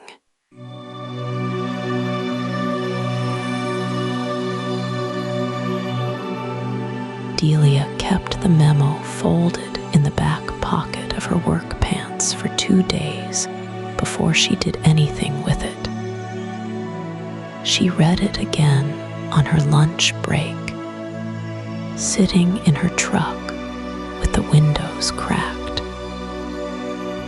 The engineer's words were dry and careful. They described a withdrawal rate that exceeded the aquifer's recharge by a factor she had to read 3 times to believe. She started with her own manager. Hector was a kind man. He had been at the utility for 31 years. She sat across from him in his office and laid the memo on his desk, along with her own logs from the Tuesday pressure drops. He read for a long time without speaking. Then he closed the folder and slid it back toward her. "Delia," he said, "this isn't ours." She blinked. "The withdrawal permits are state. The data center contract is city. The cooling targets are between them and the vendor. We just move the water they tell us to move." He spread his hands. "I'll forward it. But I'm telling you now, it'll come back saying we're outside our scope." She asked who she should go to next. He said the city. He said it gently, the way you tell someone the dog has already been put down. She called the city water office on Thursday. A woman named Brittany took her name and a callback number. Brittany was polite. Brittany said someone would be in touch within 10 business days. No one was.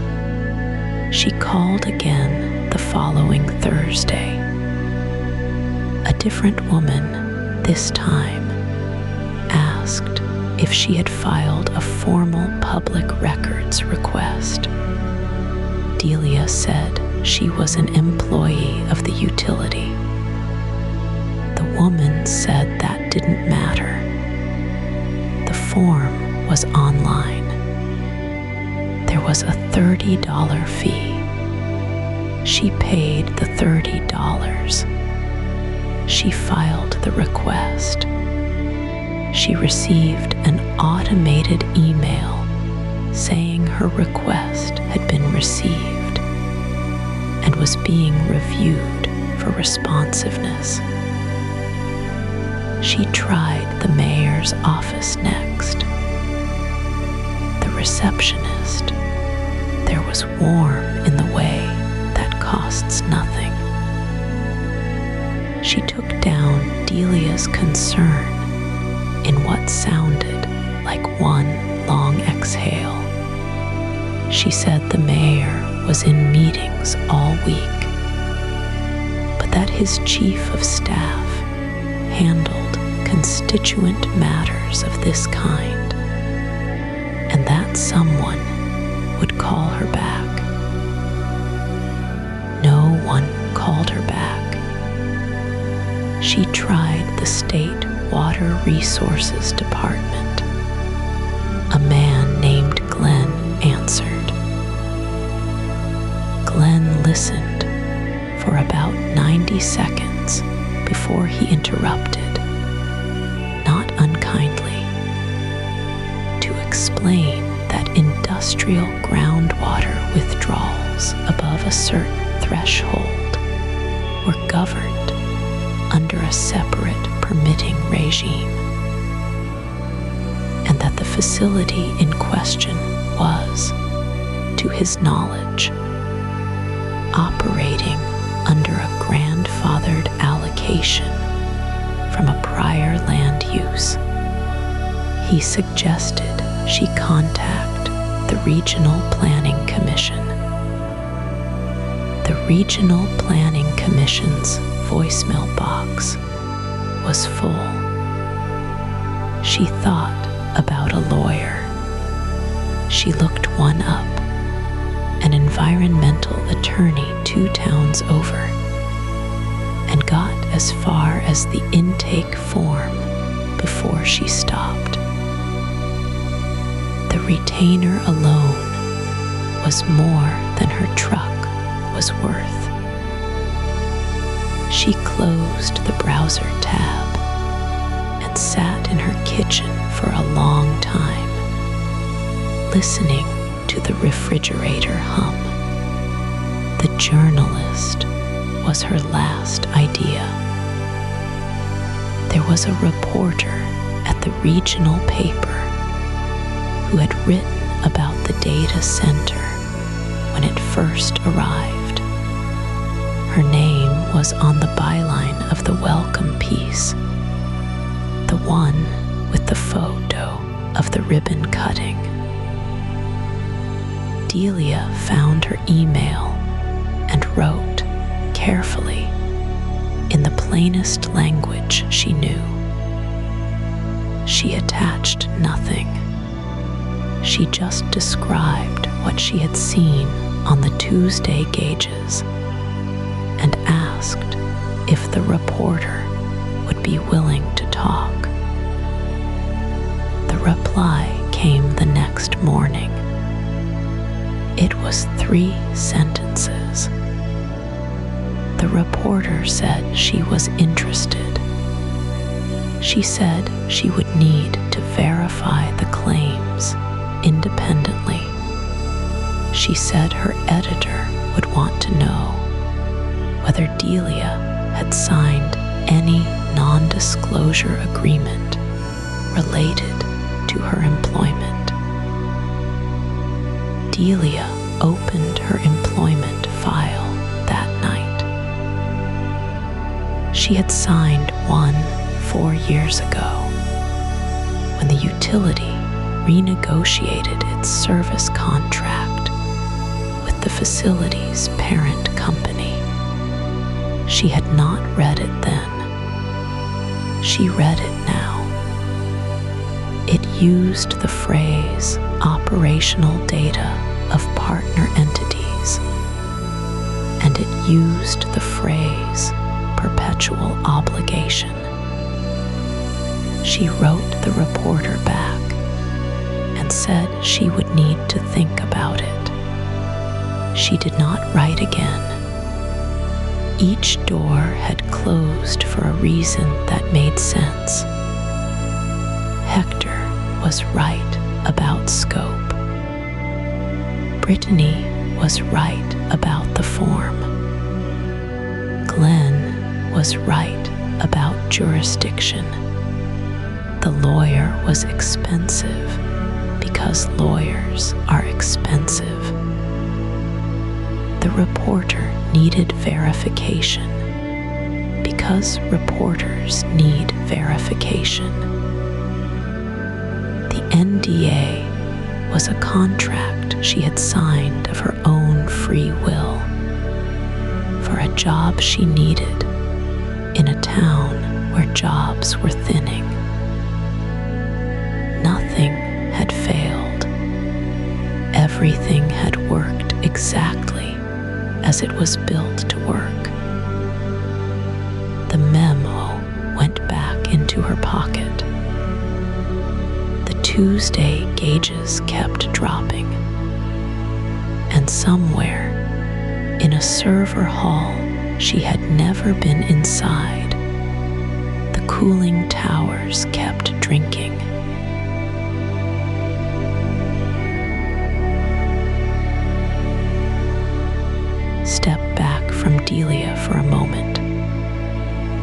step away from the night desk, the blinking pressure gauges, the cold coffee in the paper cup.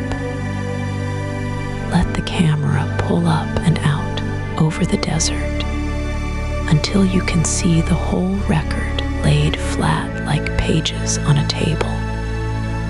Because the documents exist, they have dates on them. They were filed, stamped, and shelved. None of this was a secret. It was just unread. The first document is an environmental impact assessment. It runs 412 pages. It was submitted to the county planning office on a Thursday in late spring, 2 years before the taps ran dry. The cover page lists the project as a data processing facility with a high-density compute build-out. The word AI does not appear once. The word training does not appear. The phrase evaporative cooling appears on page 217 in a footnote. The water consumption estimate sits on page 304. It projects a peak draw of 1.5 million gallons per day. That number is given in a table next to the projected tax revenue. The tax revenue is in bold. The water number is not. A junior planner read the document. Her initials are on the routing slip. She flagged the water figure in yellow highlighter and wrote a single word in the margin: verify. The file moved up to her supervisor. The supervisor signed off 3 weeks later. The yellow highlighter is still there in the archived copy, faded now to the color of weak tea. The second document is an internal email from the utilities' own engineering staff. It was sent 11 months before the crisis. The subject line reads, Ray Q3 demand forecast anomaly. The body is 4 paragraphs.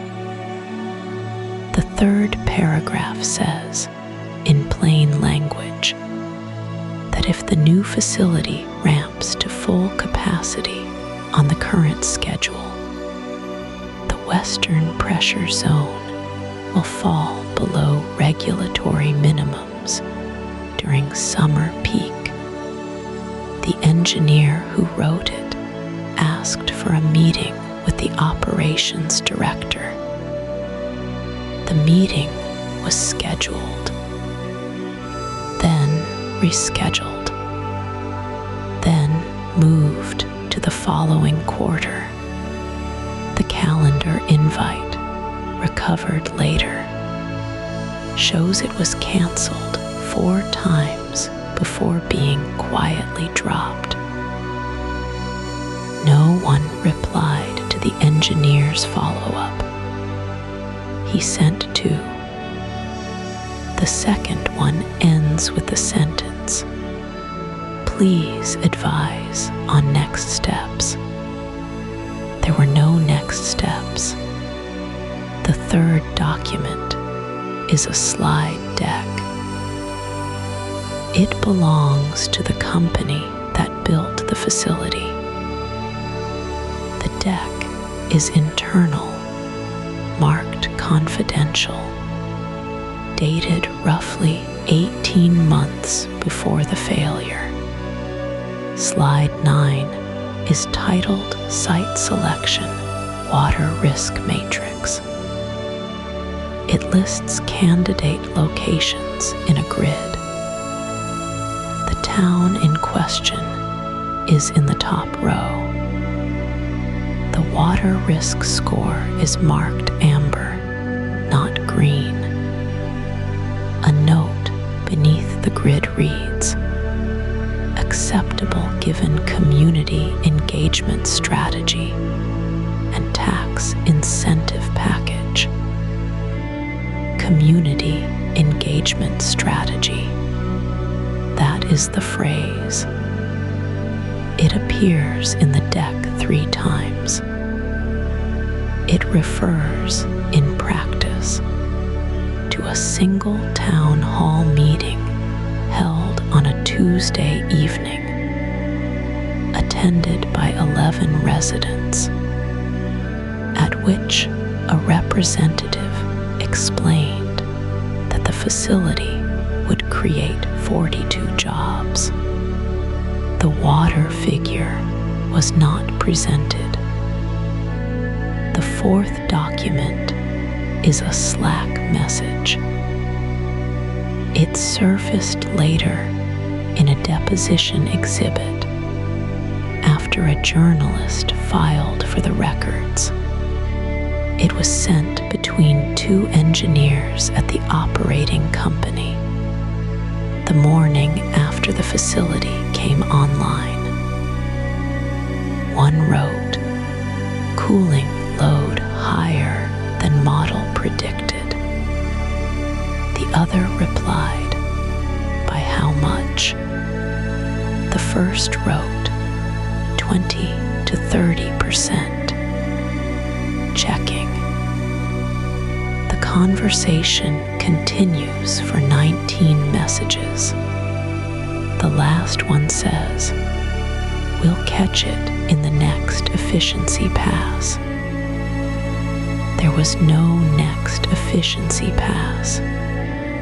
The model was never corrected. The facility kept drawing. The 5th document is the simplest. It is a 1-page memo from a hydrologist at the State Water Resources Department. It is dated 9 months before the crisis. It warns that aggregate industrial draw in the western pressure zone is approaching the sustainable yield of the local aquifer. It recommends a moratorium on new high-volume permits until a basin study can be completed. The memo was filed. The basin study was not commissioned. The moratorium was not issued. The hydrologist retired 4 months later. None of these documents were hidden. They sat in filing systems, in shared drives, in email archives, in planning office cabinets. They were available to anyone who asked. The problem was that nobody asked, because nobody knew there was a question to ask, because the question was buried on page 304, next to a number in bold that was not the water number. The dates are public record now. You can look them up. They knew in the spring. They knew in the summer. They knew the following spring. They knew on the morning the facility came online. They knew, and the calendar invite kept getting moved to next quarter, and next quarter, and next quarter, until there was no more water.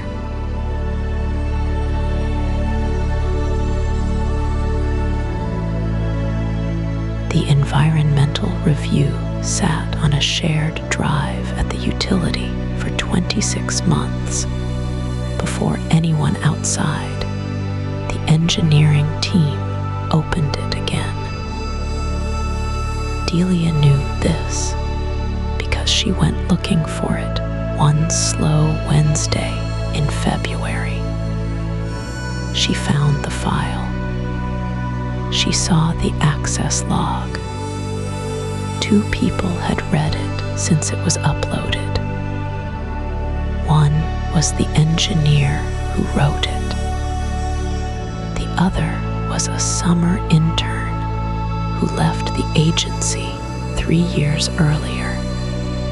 This is how it goes, she would later tell her sister. Not a cover-up, just a quiet room with the lights off. The first delay was simple. The internal safety review was scheduled for the second quarter of the year the deal was signed. It got pushed to the third quarter because the lead reviewer took family leave.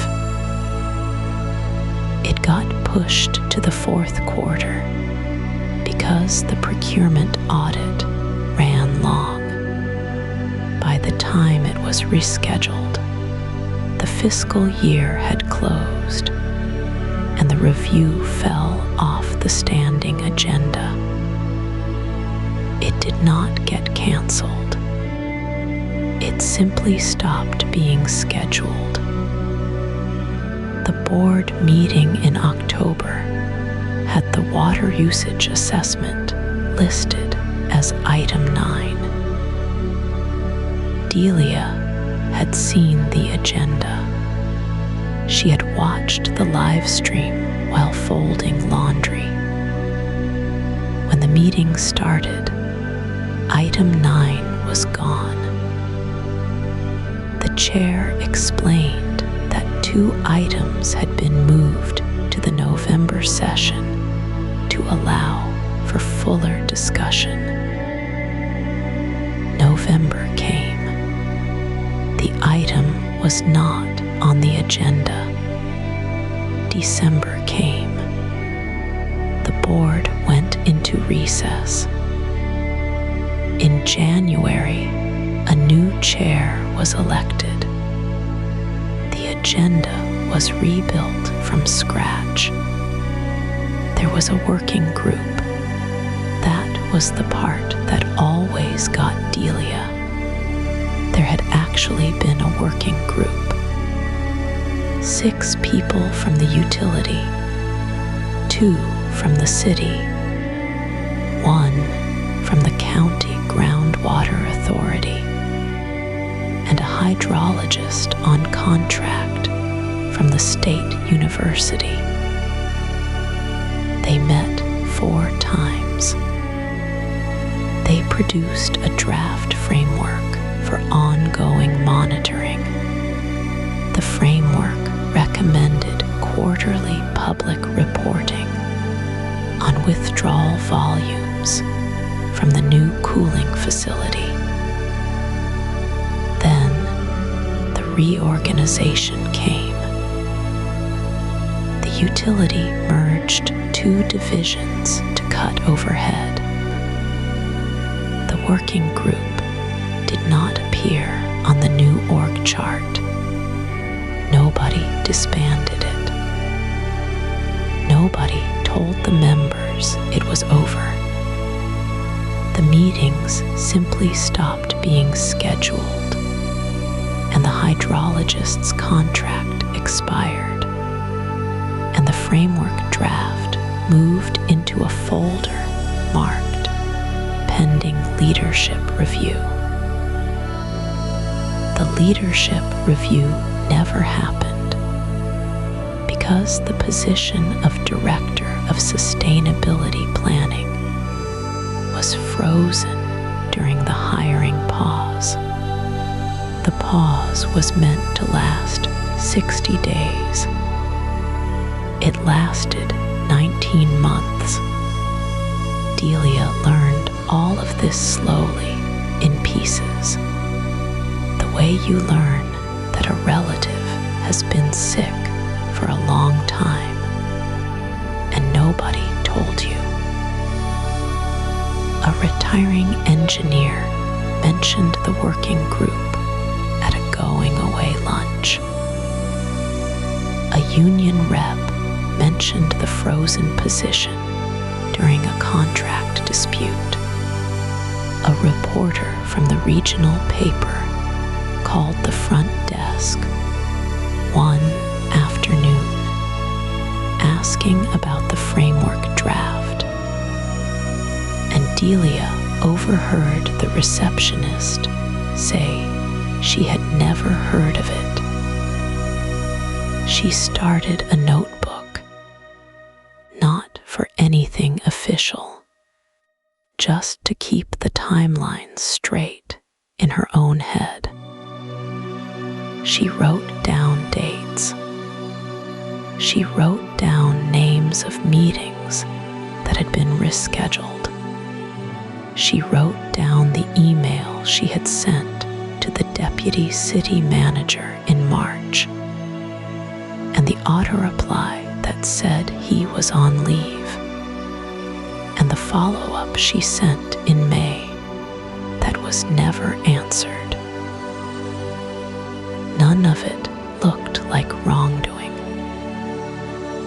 That was the thing that made her hands feel cold when she read the notebook back. Every individual delay had a reasonable explanation. Family leave is reasonable. Procurement audits run long.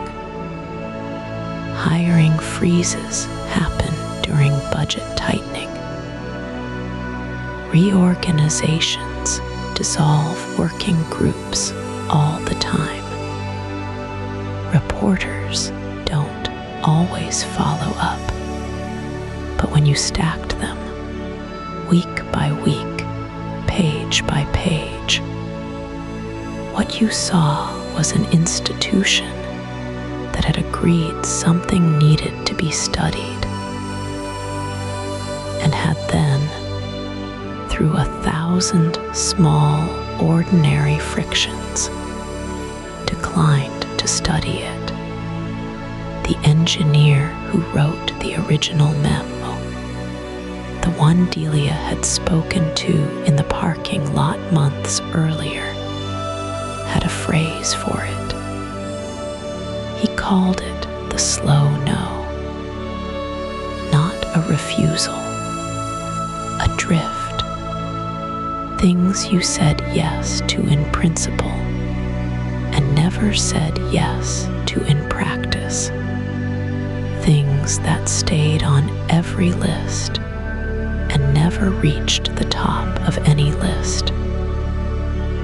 In those 26 months, the cooling towers ran every day. The withdrawal continued. The aquifer level kept dropping at the rate the engineer's memo had predicted, then a little faster. Nobody pulled an alarm because no alarm had been wired. The monitoring framework that would have wired the alarm was still in the folder marked pending leadership review. Delia closed the notebook. She put it in her locker. She went out to start her shift, and the night was very quiet, and the pumps were running. And somewhere a long way underground, the water kept going.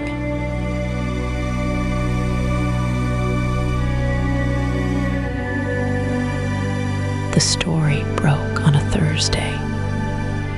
A reporter from a small environmental news site, the kind that runs on grants and stubbornness, published a piece at 6 in the morning. The headline was plain. It said the Goodyear Aquifer was dropping faster than the public maps showed. It named the data center. It quoted an anonymous utility worker who said the night draws had nearly doubled in 18 months. Delia read it on her phone, sitting in her kitchen, still in her uniform from the overnight shift. She knew before she finished the first paragraph that the anonymous worker was not her. But it could have been. There were maybe 6 people in the building who knew what she knew. Any one of them could have picked up a phone. She read it twice. Then she scrolled and waited. The company statement came out at 11:14 that same morning. It was 3 paragraphs long.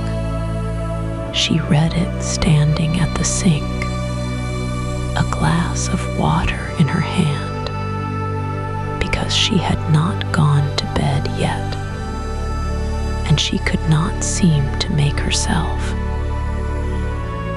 We take our role as a steward of local resources with the utmost seriousness. The statement began.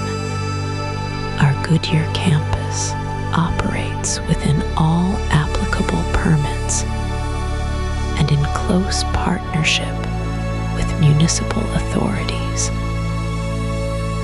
While we cannot comment on the specifics of any single facility's operational data, we want to reassure the community that water stewardship is foundational to how we design, build, and run our infrastructure. It went on. It mentioned a pledge to be water positive by 2030. It mentioned a figure, a percentage, about reclaimed water use across the company's global fleet. It described an industry-leading approach to evaporative cooling efficiency. It noted that the company published an annual sustainability report, which it linked, and which was 92 pages long. The 3rd paragraph was the one she read 3 times. We are aware of recent reporting suggesting irregularities at the Goodyear site. We believe this reflects a mischaracterization of standard operational variability. The data referenced appears to describe an isolated incident under conditions that have since been addressed. We remain in active and constructive dialogue with the city of Goodyear, the Arizona Department of Water Resources, and our community partners. She set the glass down. She read it once more, looking for the word aquifer. The word aquifer was not in the statement. The word leader was not in the statement. the number she had seen on her screen at 3 in the morning. Every Tuesday for 14 months was not in the statement. The statement said nothing untrue. The statement also said nothing. By 2 in the afternoon, the trade publications had picked it up. Data Center Knowledge ran the full text under a neutral headline.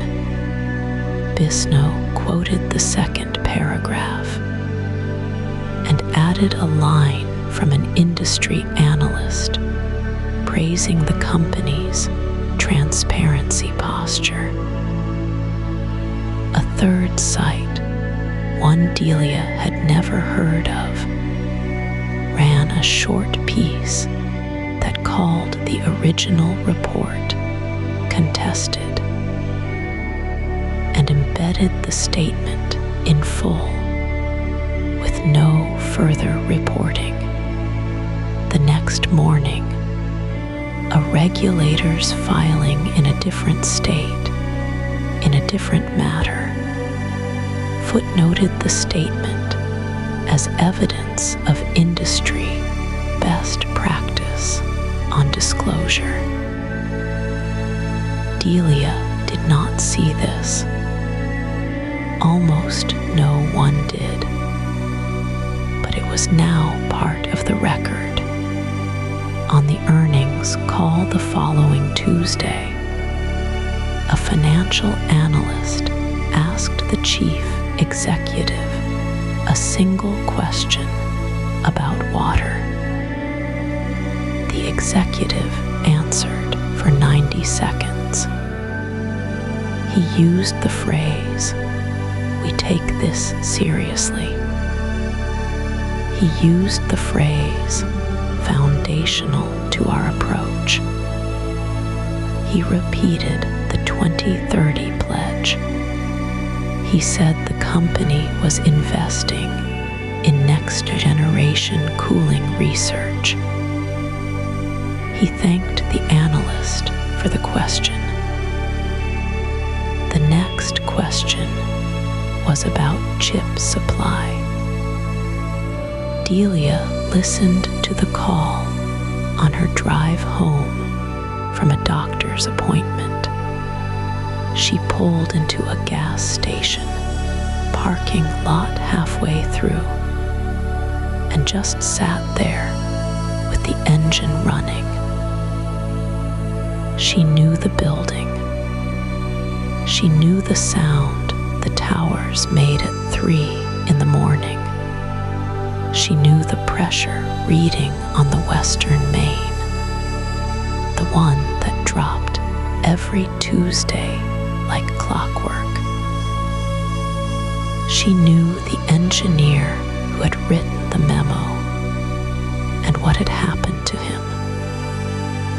And she knew the threshold that had been quietly raised in a meeting nobody minuted. None of that was in the statement. None of that was in the trade write-ups. None of that was in the executive's 90 seconds. The story had been told now in the institution's voice. It was calm. It was careful. It had been read by lawyers and softened by communications staff and approved by someone whose job it was to approve such things. It would be the version that lived in the search results. It would be the version a future reporter quoted years from now when they wrote the long piece about what went wrong. Delia put her phone face down on the passenger seat and drove the rest of the way home.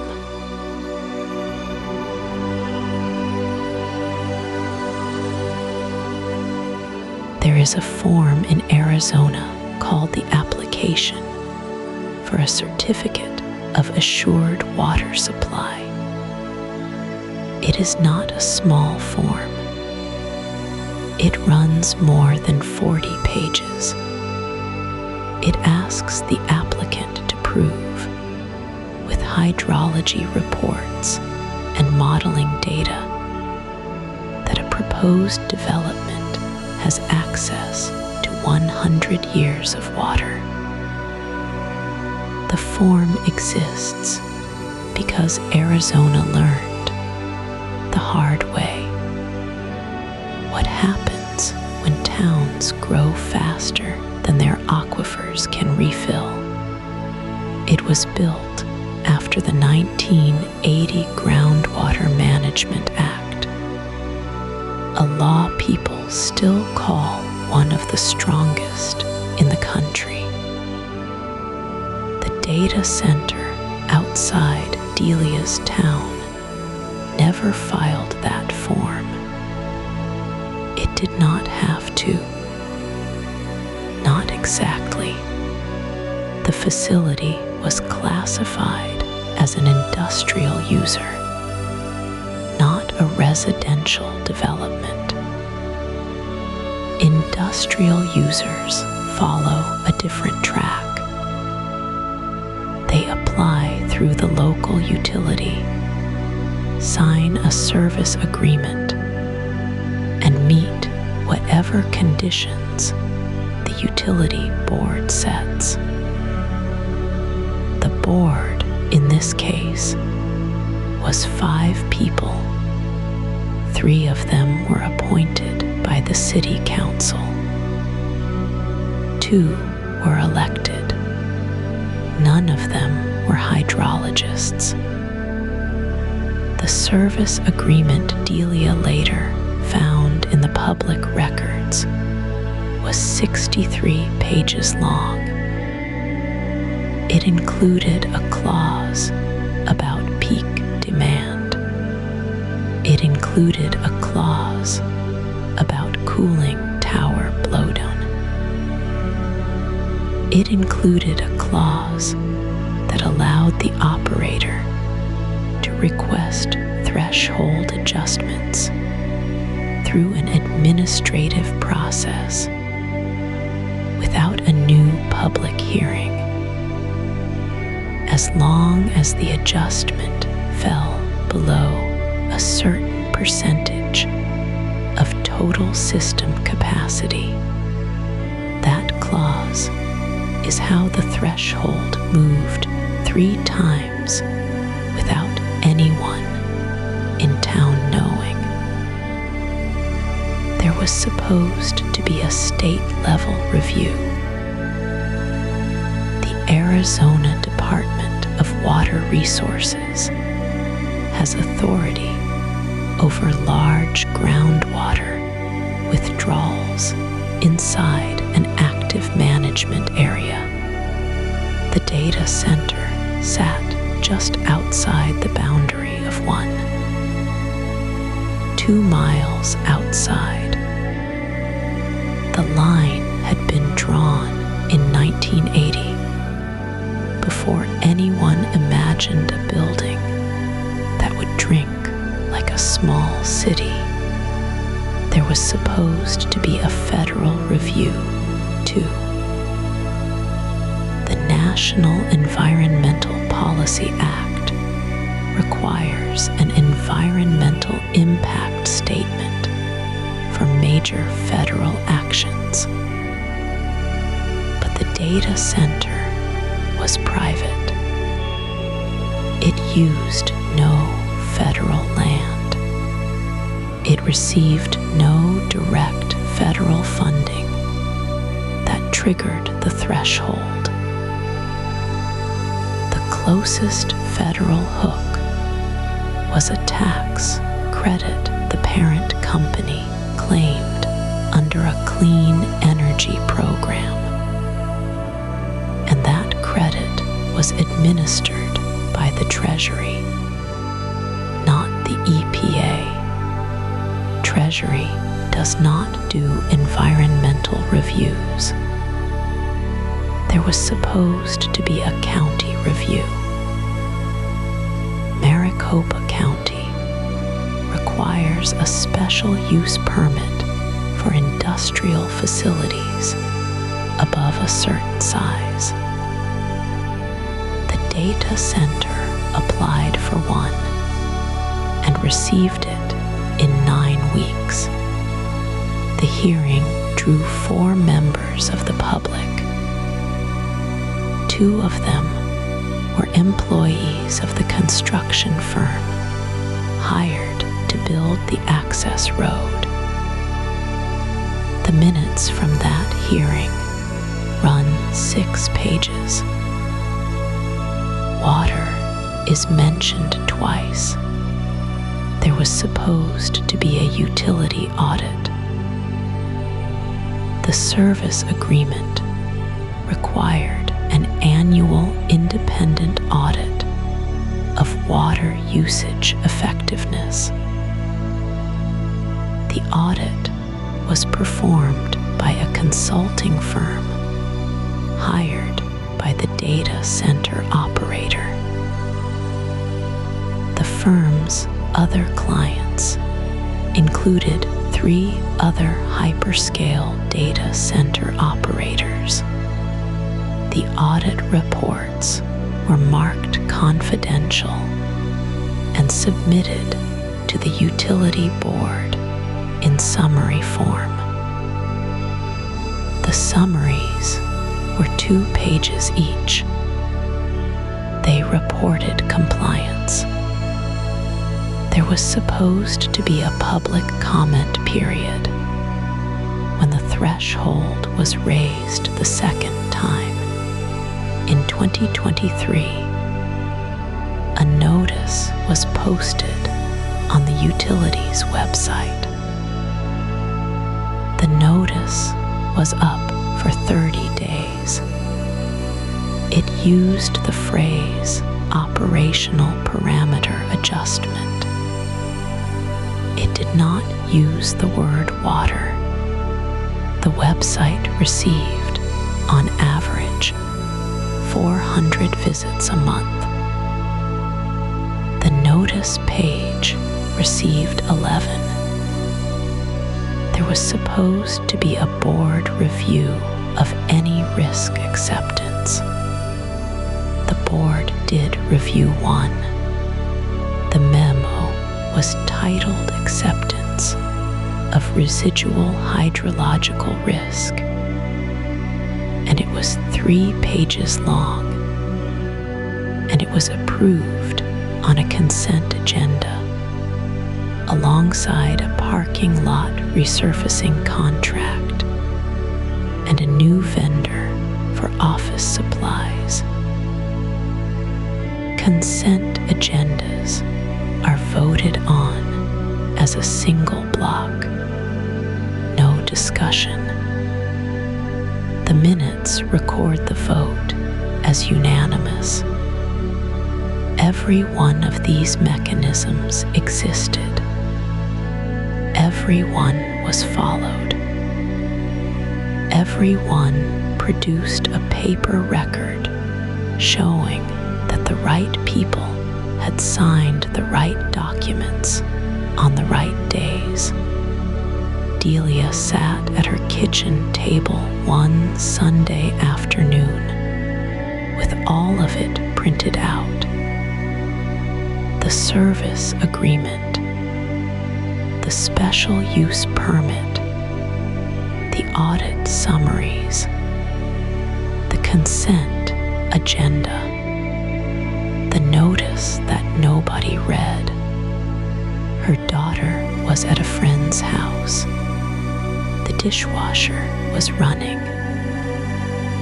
She could hear it pulling water from the line, the same line the data center pulled from, 2 miles up the road. She thought about the word oversight, how it means 2 opposite things: to watch over something and to miss something completely. The permits had all been pulled. The reviews had all been done. The boxes had all been checked, and the aquifer was still falling.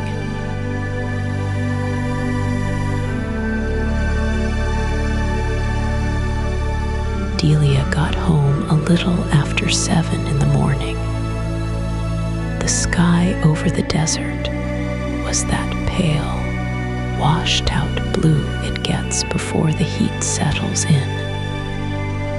She parked the truck on the dirt patch beside the house and sat for a minute with the engine off, listening to it tick.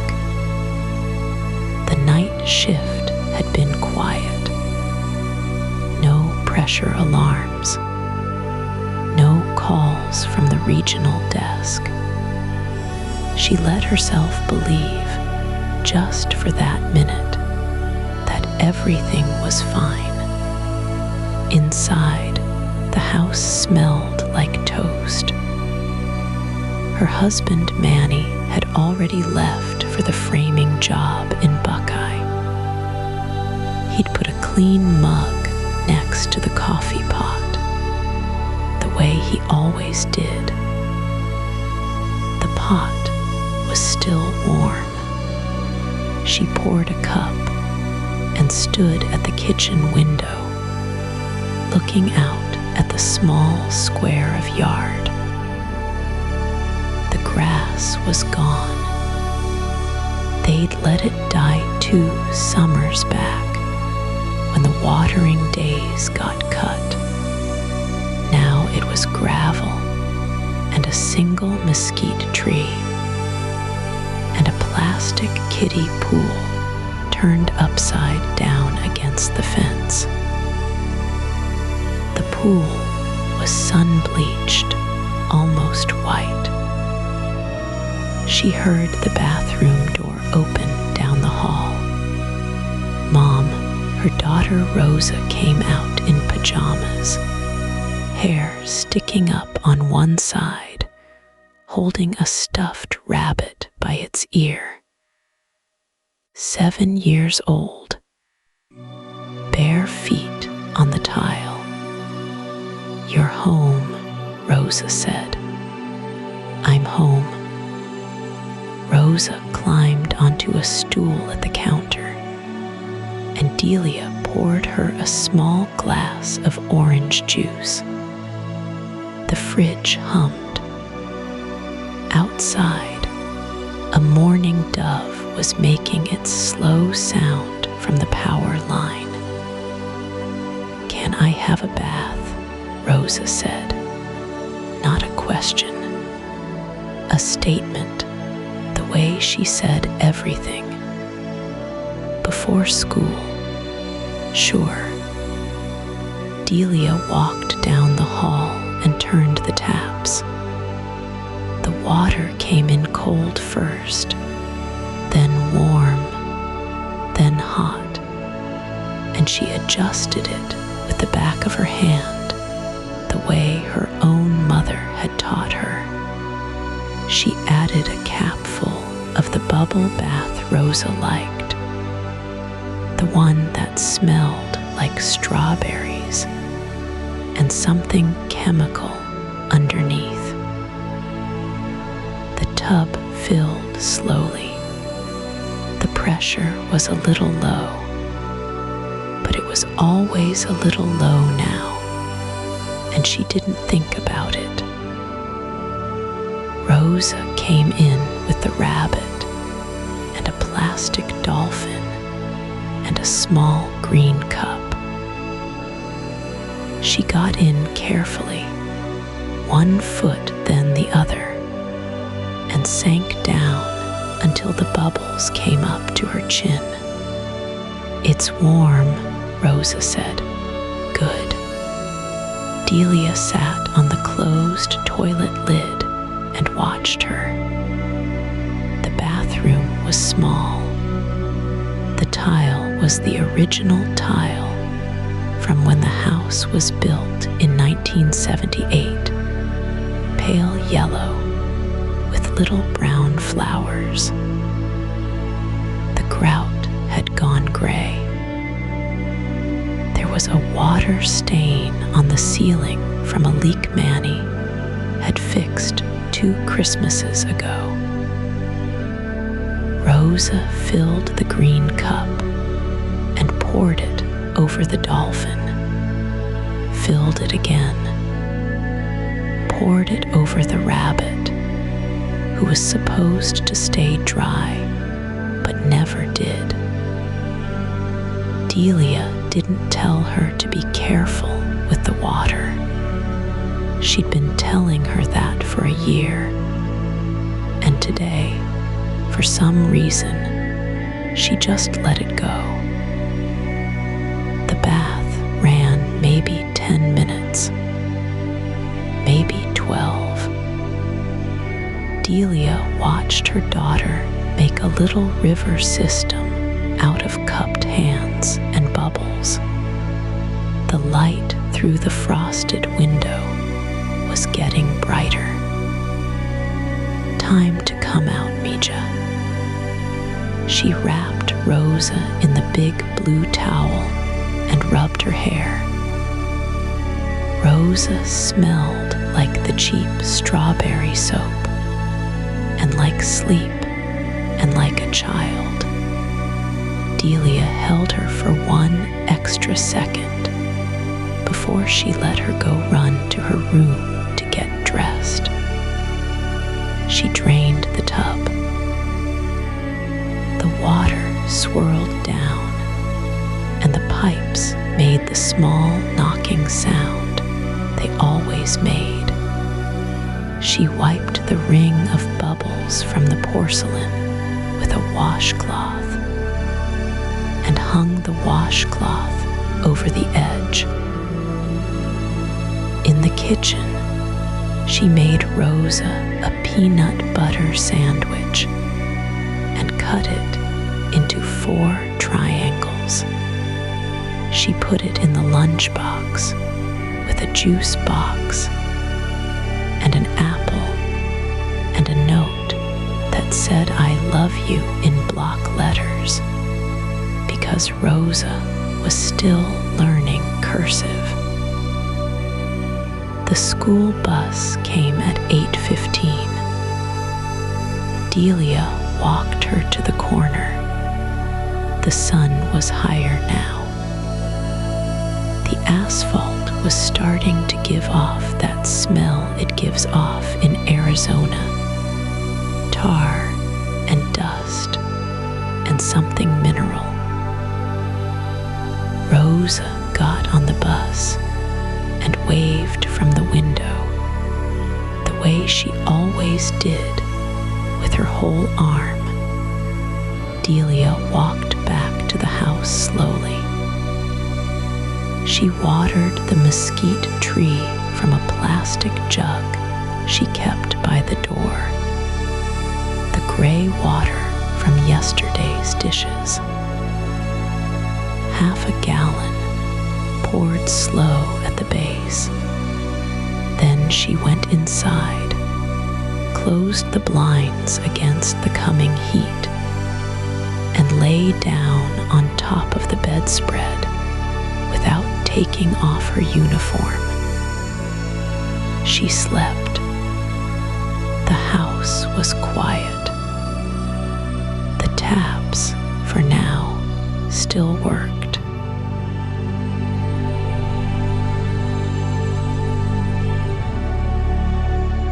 The call came in at 4:17 on a Wednesday morning.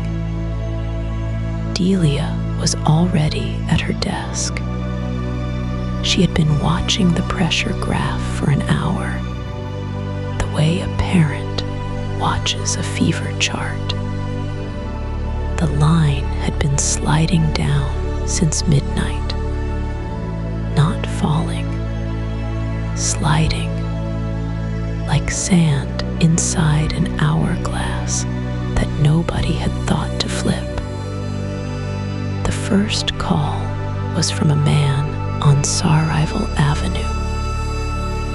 He said his shower had stopped halfway through. He said it like he was apologizing. People do that when they are scared. They start small with something polite in case they are wrong. The second call was from a woman at a gas station. The pumps were fine. The bathroom sink was not. She held the phone up to the faucet so Delia could hear the sound of nothing.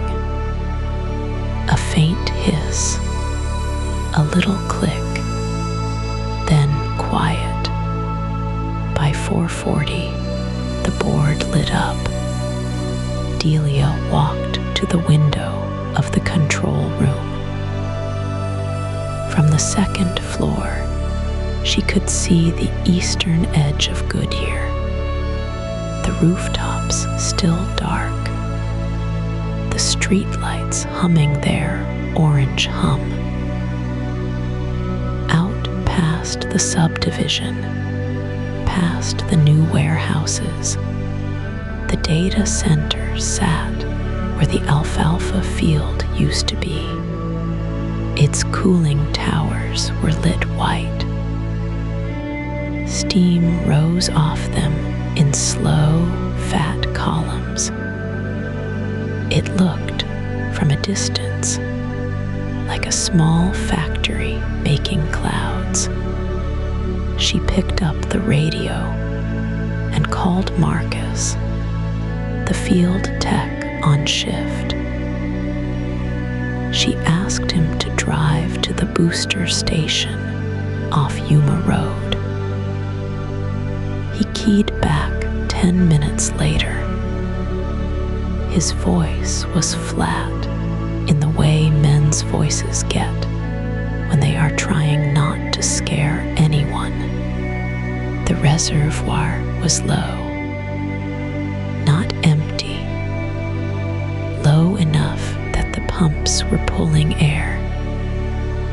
The float valves were calling for refill, and the refill was not coming. Upstream, the well field on the west side had dropped below the intake screens. The aquifer had not failed. The aquifer had simply moved, the way an old animal rolls away in its sleep, just enough that the straws no longer reached it. Delia did the arithmetic in her head. She had done it many times before on paper as an exercise. The data center pulled its allocation off the same trunk line that fed the western neighborhoods. On a normal night, that was fine.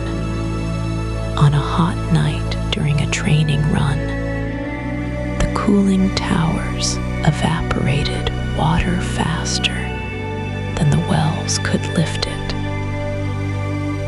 The system was designed for a normal night. The system had been designed in 2019. She called her supervisor. He did not pick up. She called the city. A recording told her the office opened at 8. By 5:15, the calls were coming from everywhere. The hospital on Estrella Parkway had pressure, but no flow on the upper floors. The dialysis clinic on Litchfield was on backup. An apartment complex near the high school had nothing at all. A man called from a house with a newborn and asked quietly was supposed to mix the formula with. Delia opened the emergency protocol binder. The binder told her to issue a conservation notice. The binder had been written before the data center existed. There was no page for what to do when an industrial customer was drawing 8 times the volume of the largest hospital, and the contract said they were allowed to. She thought of her daughter, the bath the night before, the warm water running over the small shoulders. She had not thought then about where the water was going when it left the drain. She had not thought about where it had come from either. Most people don't. That is the point. That is how a thing this large can happen without anyone noticing until the morning it does. The fire chief called at 5:40. He wanted to know if his hydrants would hold pressure. Delia told him the truth, which was that she did not know.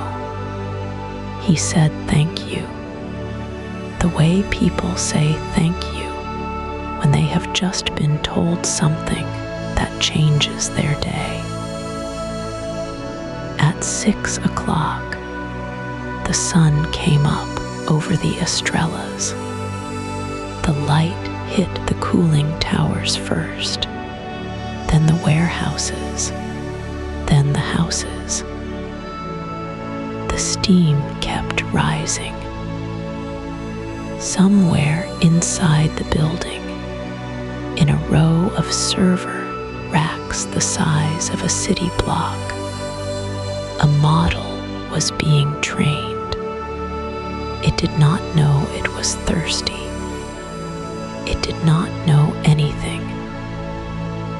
It was a pattern of weights adjusting themselves against a loss function, and the loss function did not include the woman at the gas station, or the man with the formula, or the dialysis clinic, or Delia, sitting at her desk, watching the pressure graph finish its slow slide toward the bottom of the screen.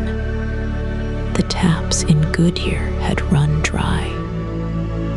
Not all at once, just enough.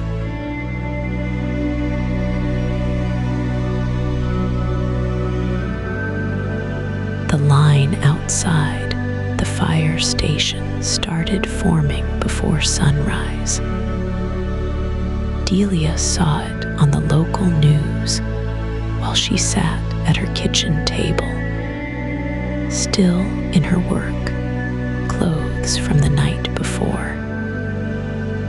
The camera panned across people in folding chairs, old men in baseball caps, a young mother holding a toddler on her hip, a volunteer in an orange vest stacked plastic-wrapped pallets of bottled water onto a folding table. The chyron at the bottom of the screen read Goodyear water emergency. Day 1. Her phone buzzed against the wood. It was her supervisor at the utility. He said the mayor was holding a press conference at 9. He said she should be there. He said to wear something that looked like a uniform. She drove to City Hall with her daughter Mara in the back seat. The schools were closed. There was nowhere else to put her. Mara held a juice box in both hands and watched the empty streets slide past. The lawn sprinklers were off. The car wash on Estrella was dark. A man stood in his driveway with a garden hose, looking at it like he had never seen one before. The press conference was held on the steps of City Hall. The mayor stood at a podium with 3 bottles of water lined up beside the microphone. He thanked the firefighters. He thanked the National Guard. He said the situation was stable. He said the city was working closely with regional partners to restore service. He did not say the name of the data center. A reporter from the Arizona Republic asked him directly. He said he was not in a position to comment on contractual matters. Behind him, Delia recognized the operator's regional director. The man wore a navy blazer and did not speak. By noon, the story was everywhere. CNN, the BBC. A correspondent stood in front of the dry fountain at the town square and described Goodyear as a cautionary case. By 3 in the afternoon, the first-class action complaint was filed in federal court in Phoenix. By 5, a second one was filed in state court. A law firm in Scottsdale set up a hotline. Their billboard went up on I-10 the next morning. Delia went home and sat with Mara on the couch.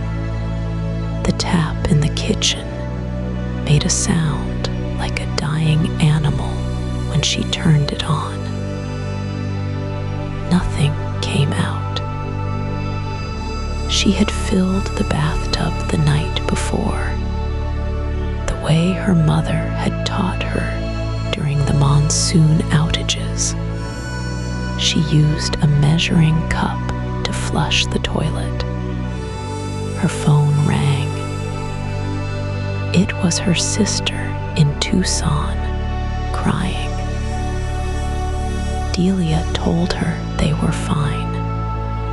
She said it 3 times before her sister believed her. That evening, the company issued a statement.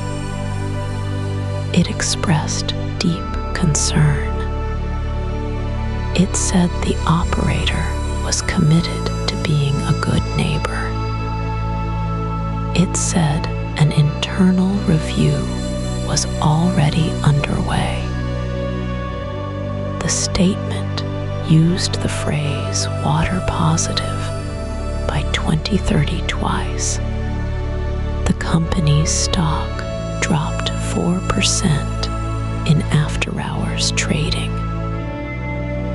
By the end of the week, it had recovered.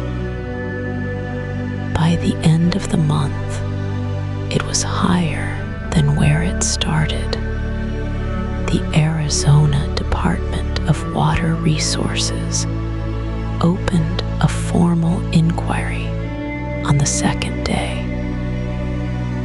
The Environmental Protection Agency announced it was monitoring the situation.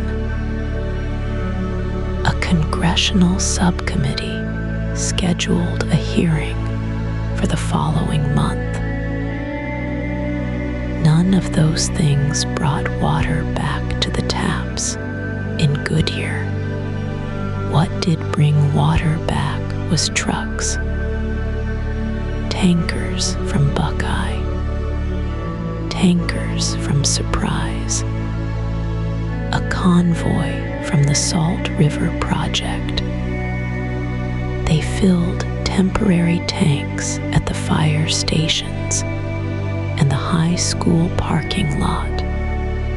People came with 5-gallon jugs and milk crates full of empty bottles. The volunteers wrote names on a clipboard, 2 per household, then 1 per household, then whatever they could spare.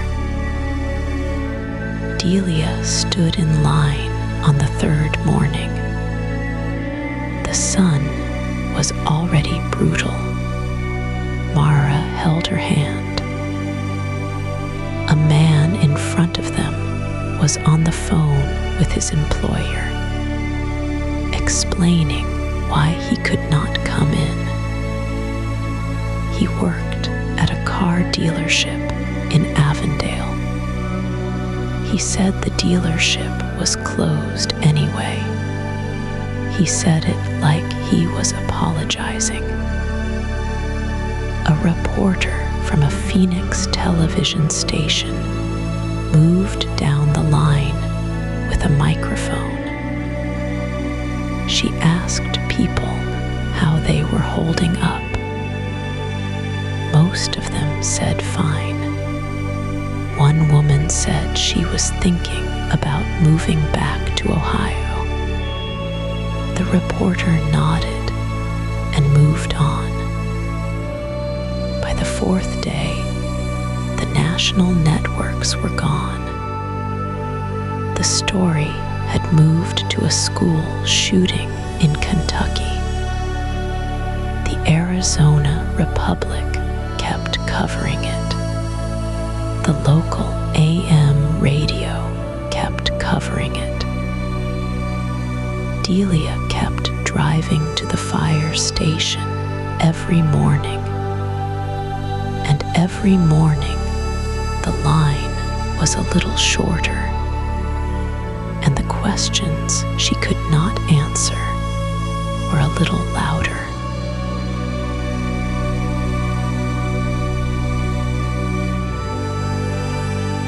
Let's step outside Delia's story for a moment.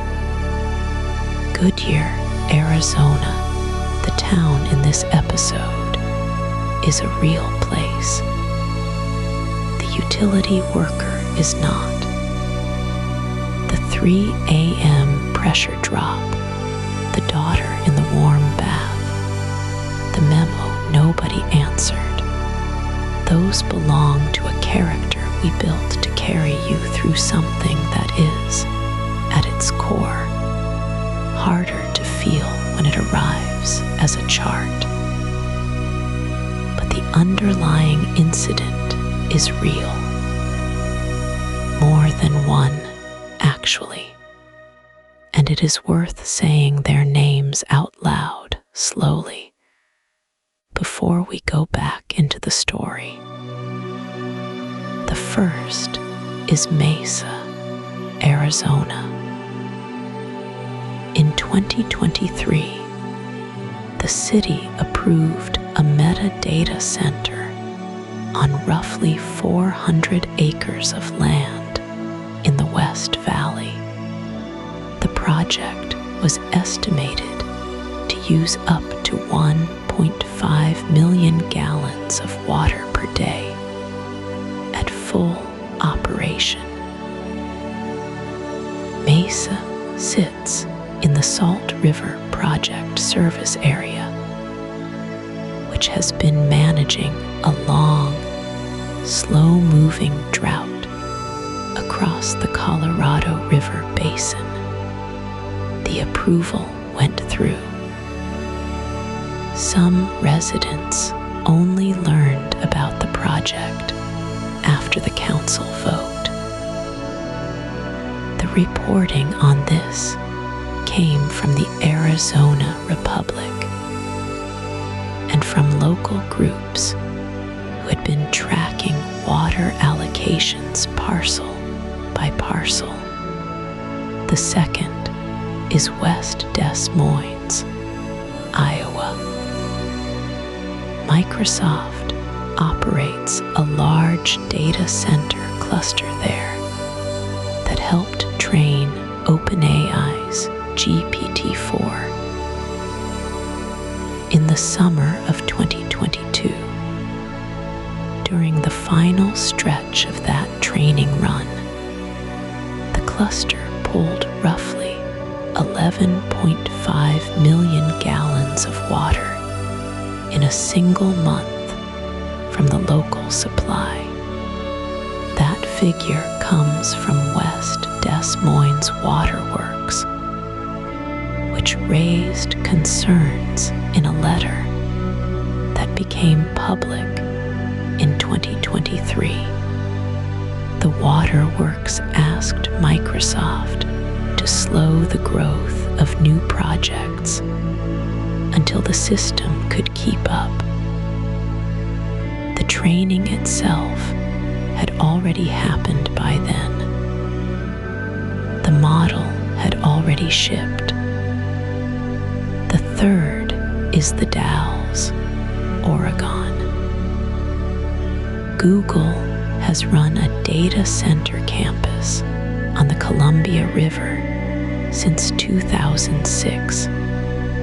For years, the company refused to release how much water the facility used, calling it a trade secret. The local paper, The Oregonian, sued. The case ran for over a year. In 2022, a court ruled in the paper's favor, and the numbers came out. Google's water use in the Dalles had nearly tripled over 5 years. By 2021, the data center was using about a quarter of all the water consumed in the town. Those 3 places, Mesa, West Des Moines, the Dalles, are the spine of this episode.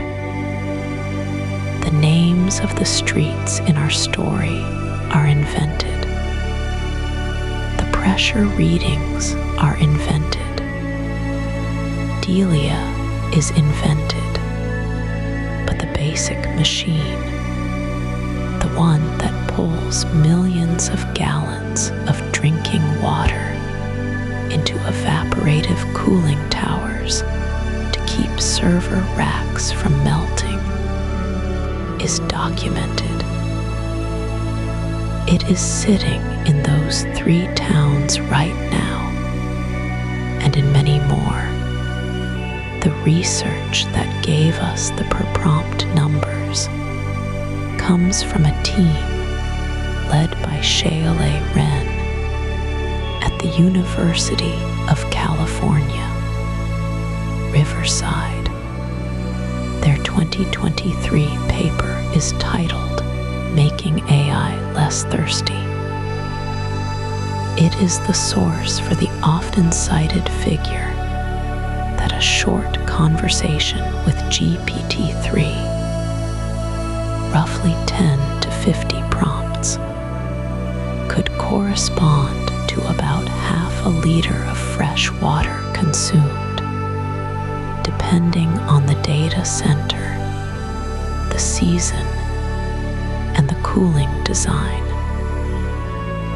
The paper is peer-reviewed. The methodology is in the open. You can read it yourself. The companies have not denied the broad shape of these numbers. What they have said is that they are working to do better. Microsoft, Google, Meta, and Amazon have all pledged to be water positive by 2030, meaning they intend to replenish more water than their operations consume. Those pledges are public. Whether they will be met and how the accounting will work is a separate question that auditors and journalists are still trying to answer. The other thing worth saying is that no town so far has actually run dry because of a data center. The catastrophe in Delia's Goodyear is fictional. It is a composite of warnings from hydrologists, from utility engineers, from city council members who have asked in public meetings, what happens if the next drought year is worse than the last? The point of telling Delia's story is not to claim this has already happened. The point is that the conditions for it to happen are in place, in writing, on permits that have been signed, in regions that were already negotiating over every acre-foot of groundwater before the training runs began. So when we go back into the story now, and Delia drives home past the empty reservoir, and the fire station hands out pallets of bottled water, remember that the part that is invented is the ending. The beginning, the cooling towers, the aquifer, the press release, the quiet approval is happening in real towns, under real names, while you are listening to this. We can keep going now.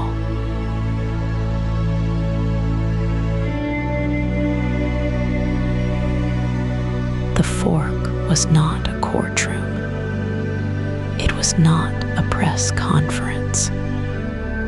It was a Tuesday meeting in a windowless room on the second floor of the county administration building, and the agenda listed it as item 7, March 14th, 2 years before the taps ran dry. Delia did not know about this meeting at the time. Almost no one did. The public notice went up on a state website 14 days earlier. In a sidebar 3 clicks deep, beneath a heading that read Industrial Groundwater, Use a Threshold Review. The notice was 312 words long. It did not name a company. It did not mention cooling towers or data centers or artificial intelligence. It used the phrase large non-residential users and left it at that. 3 people submitted public comments. One was a retired hydrologist named Margaret Boone. Her comment was 4 pages. She attached charts.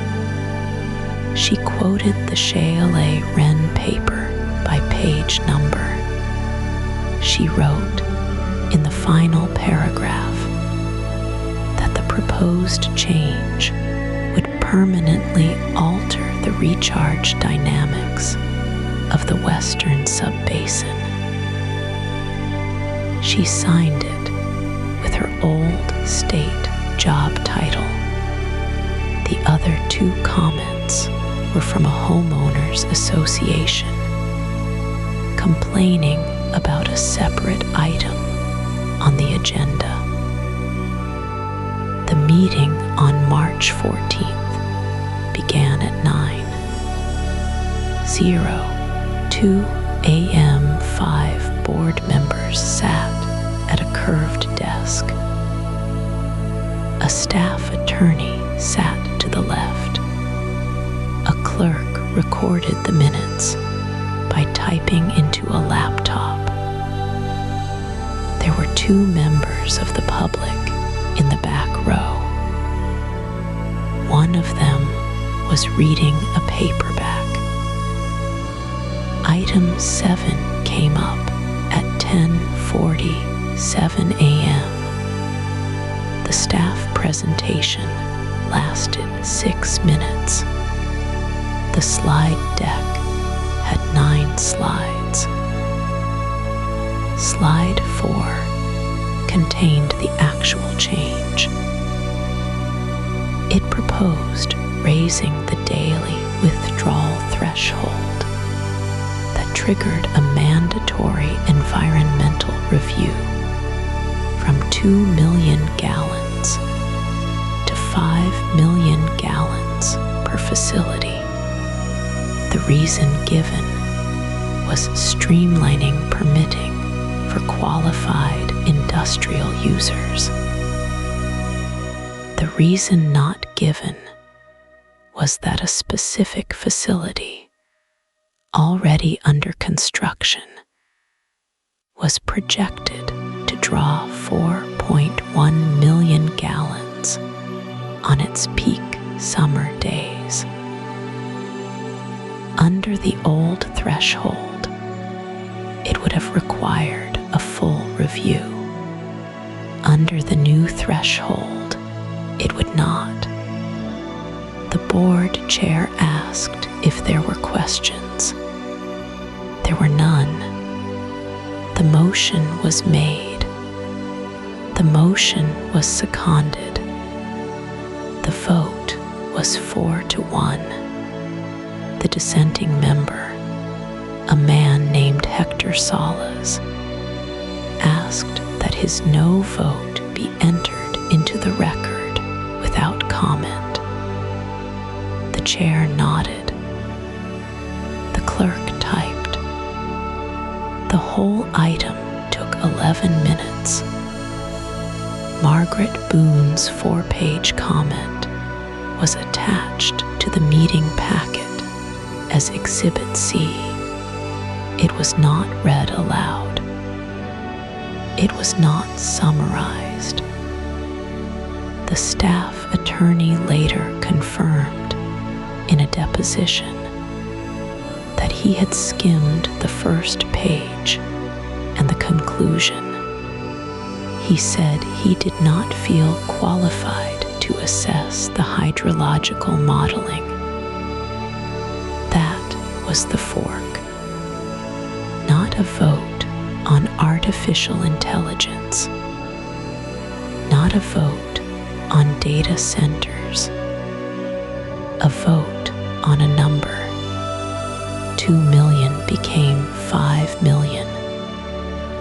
And a review that would have asked hard questions about evaporative cooling, about aquifer recharge rates, about cumulative draw from 3 planned facilities within 12 miles of each other, simply did not happen.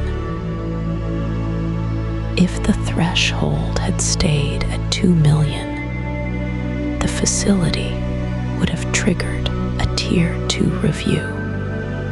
A Tier 2 review would have required a public hearing with 60 days of notice. It would have required the operator to submit projected water use under 3 climate scenarios. It would have required a written response to Margaret Boone's comment by name on the record. None of that occurred. Hector Salas, the dissenting vote, retired 8 months later. In an interview with a local reporter, after the wells in Goodyear started failing, he said this: "I asked them to slow down. I asked them to wait for the updated basin study. They told me the study was 3 years out, and the applicants couldn't wait 3 years. So we changed the number instead." The reporter asked if he had known at the time what facility the change was for. Salas said, "I had a guess. I didn't have proof, and nobody in that room wanted proof." The minutes of the March 14th meeting are still publicly available. They are 6 pages long. Item 7 occupies 1 paragraph. The paragraph does not mention water. It refers to adjustment of Schedule B2 thresholds per staff recommendation. Motion carried 4-1. That is what the fork looked like. A paragraph, a Tuesday, a number on a schedule that almost no one read. Delia would learn about the meeting years later, sitting at her kitchen table, reading a printout her daughter brought home from a community meeting. She would read it twice. Then she would set it down very carefully, the way you set down something that might break if you weren't gentle.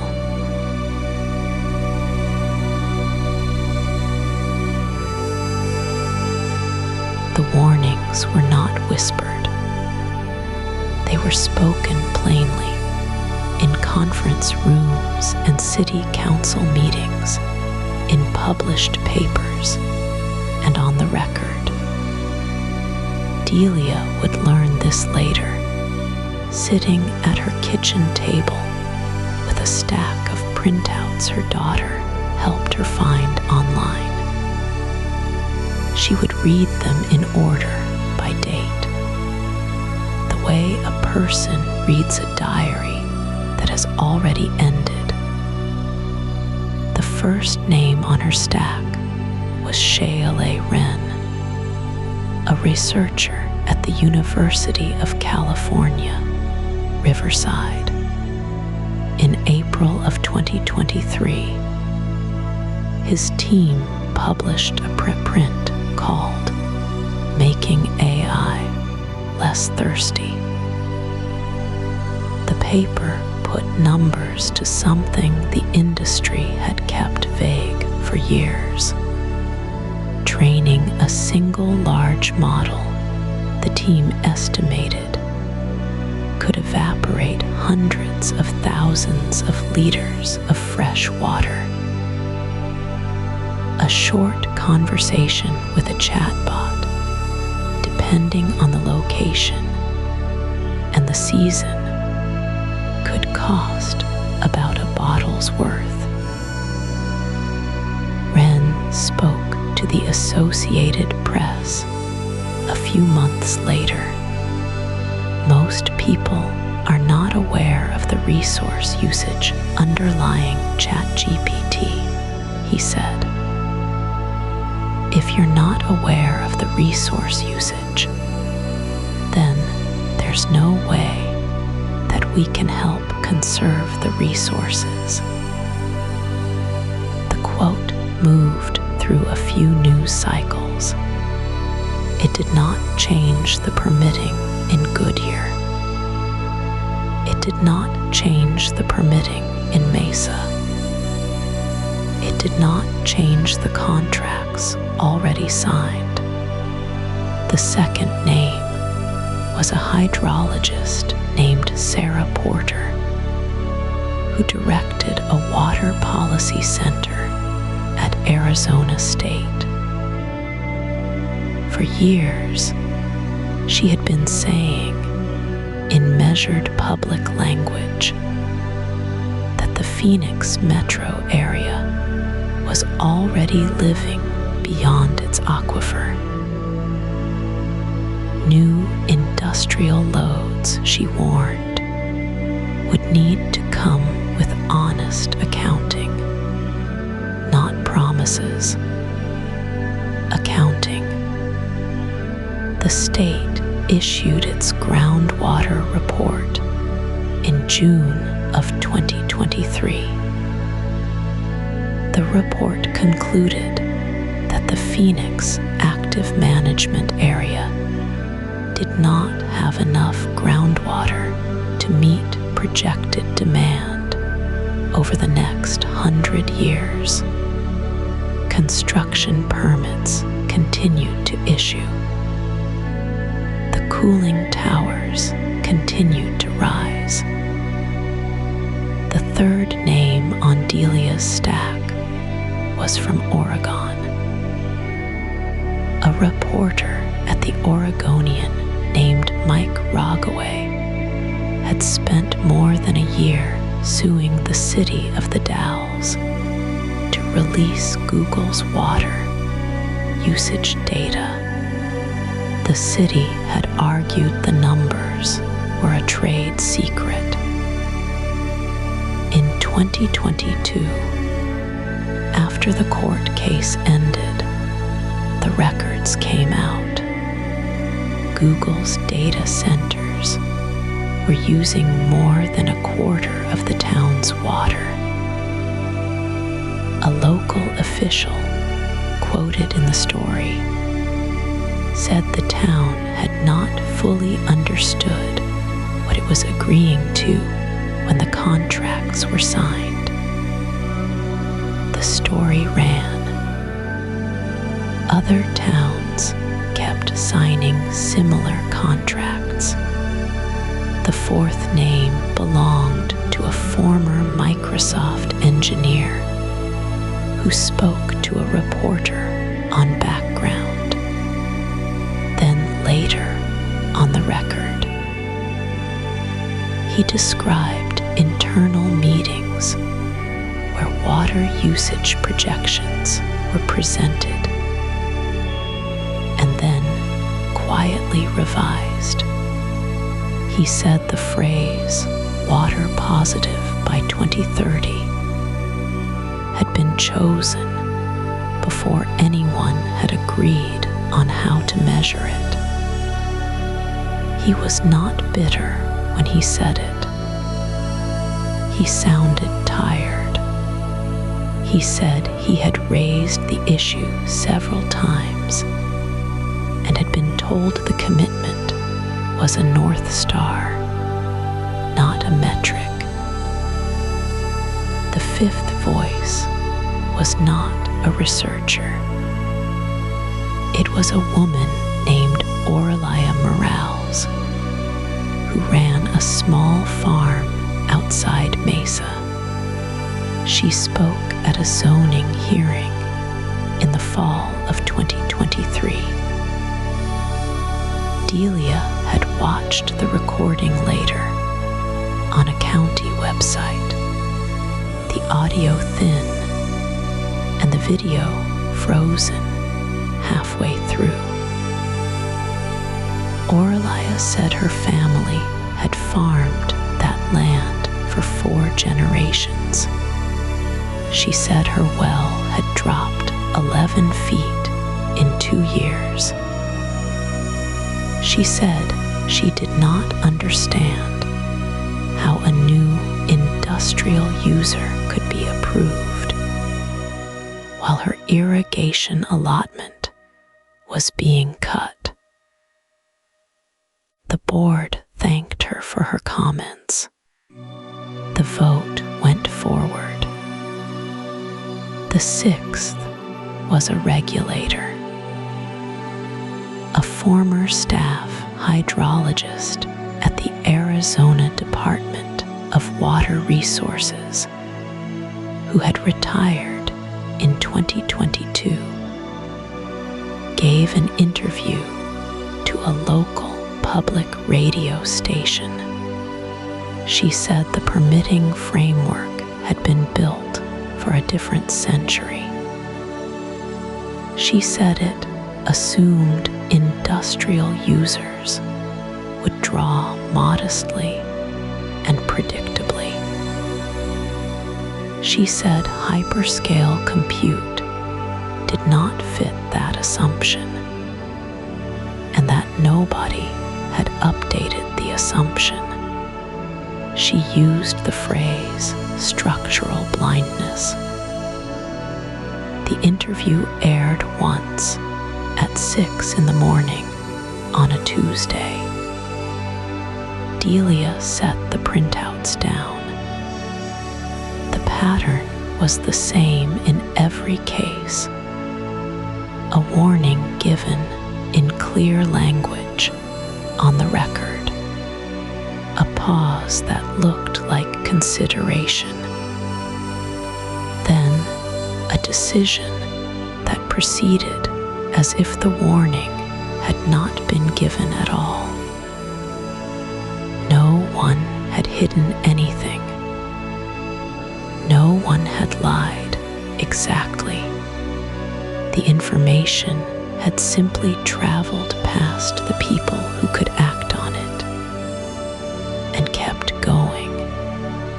The way water moves through a pipe that has no valve. She turned off the kitchen light and sat in the dark for a long time.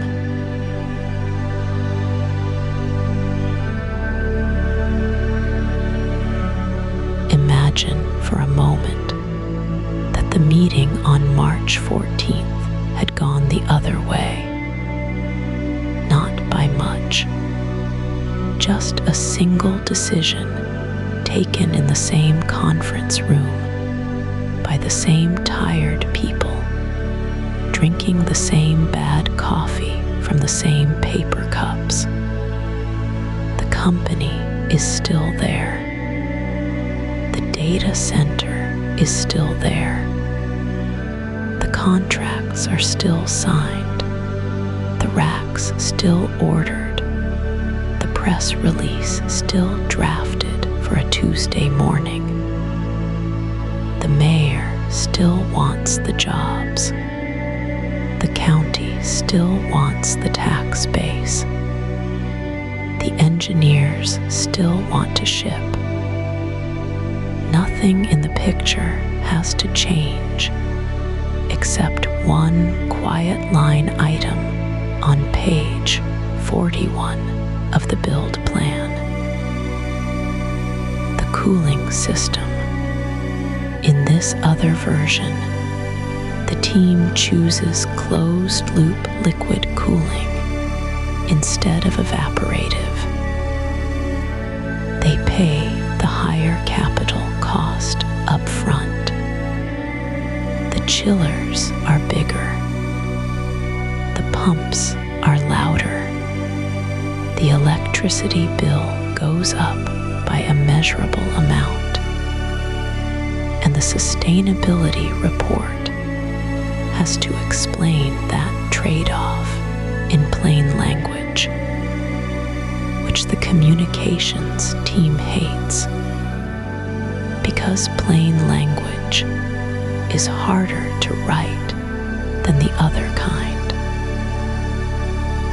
The water draw from the municipal supply drops by something like 80%, not to zero. Nothing is ever zero, but to a number small enough that Delia, on her night shift at the utility, never sees the Tuesday morning pressure drop, because there is no Tuesday morning pressure drop to see. The aquifer keeps falling, because the aquifer was already falling before the data center arrived. And the data center was never the only straw in the glass, but it falls more slowly. The hydrologists still write their warnings. The warnings are still mostly ignored. The town still argues about lawns and golf courses and alfalfa and the long shadow of 100 years of cheap water. The argument is just less sharp, because one variable in it has been quietly removed. The company in this version publishes its WUE numbers honestly, not because it wanted to, but because Shaolei Wren's paper landed in the right inbox at the right moment, and someone in legal decided that getting ahead of it was cheaper than being chased by it.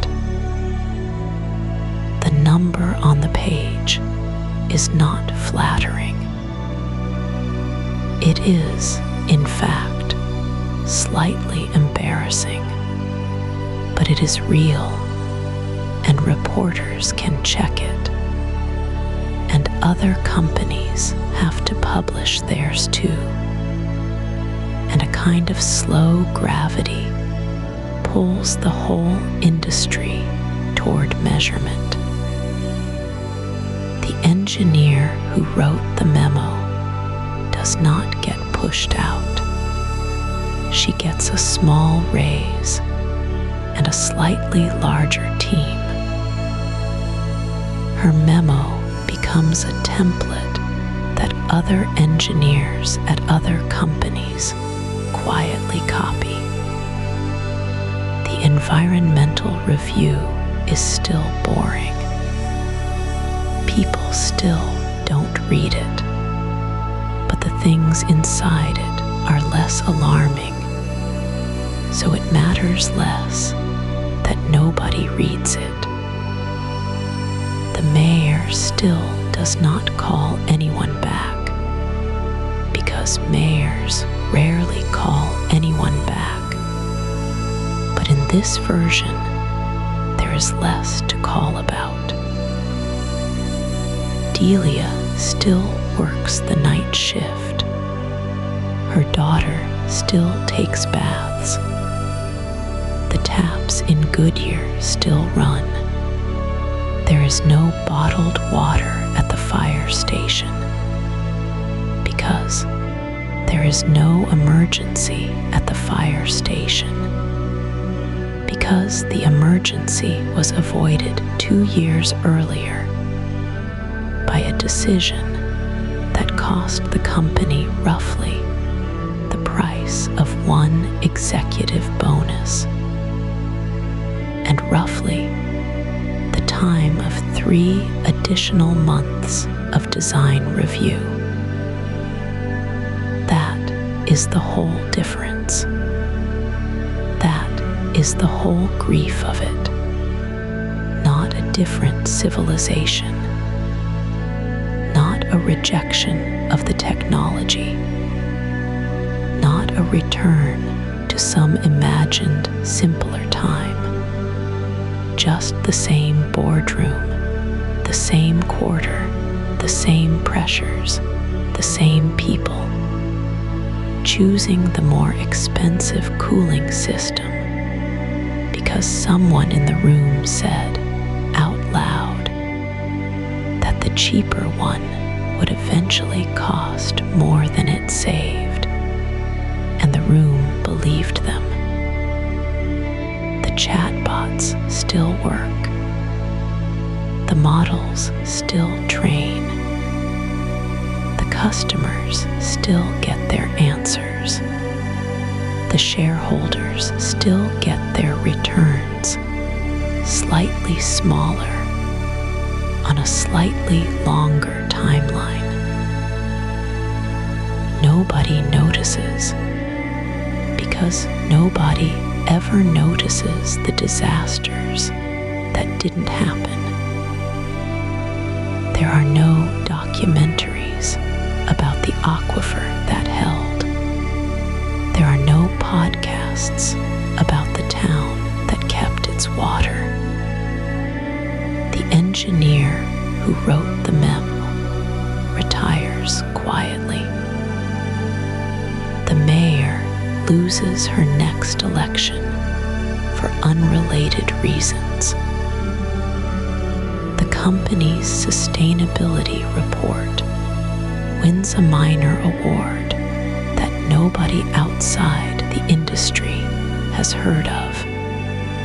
And somewhere on a Tuesday morning at 3 a.m., Delia watches a screen full of green numbers and finishes her coffee and goes home and sleeps and wakes up and does it again. That world is not far from this one. It is one meeting away. It is one line item away. It is reachable from where we are standing right now, and we are, at this moment, not reaching for it.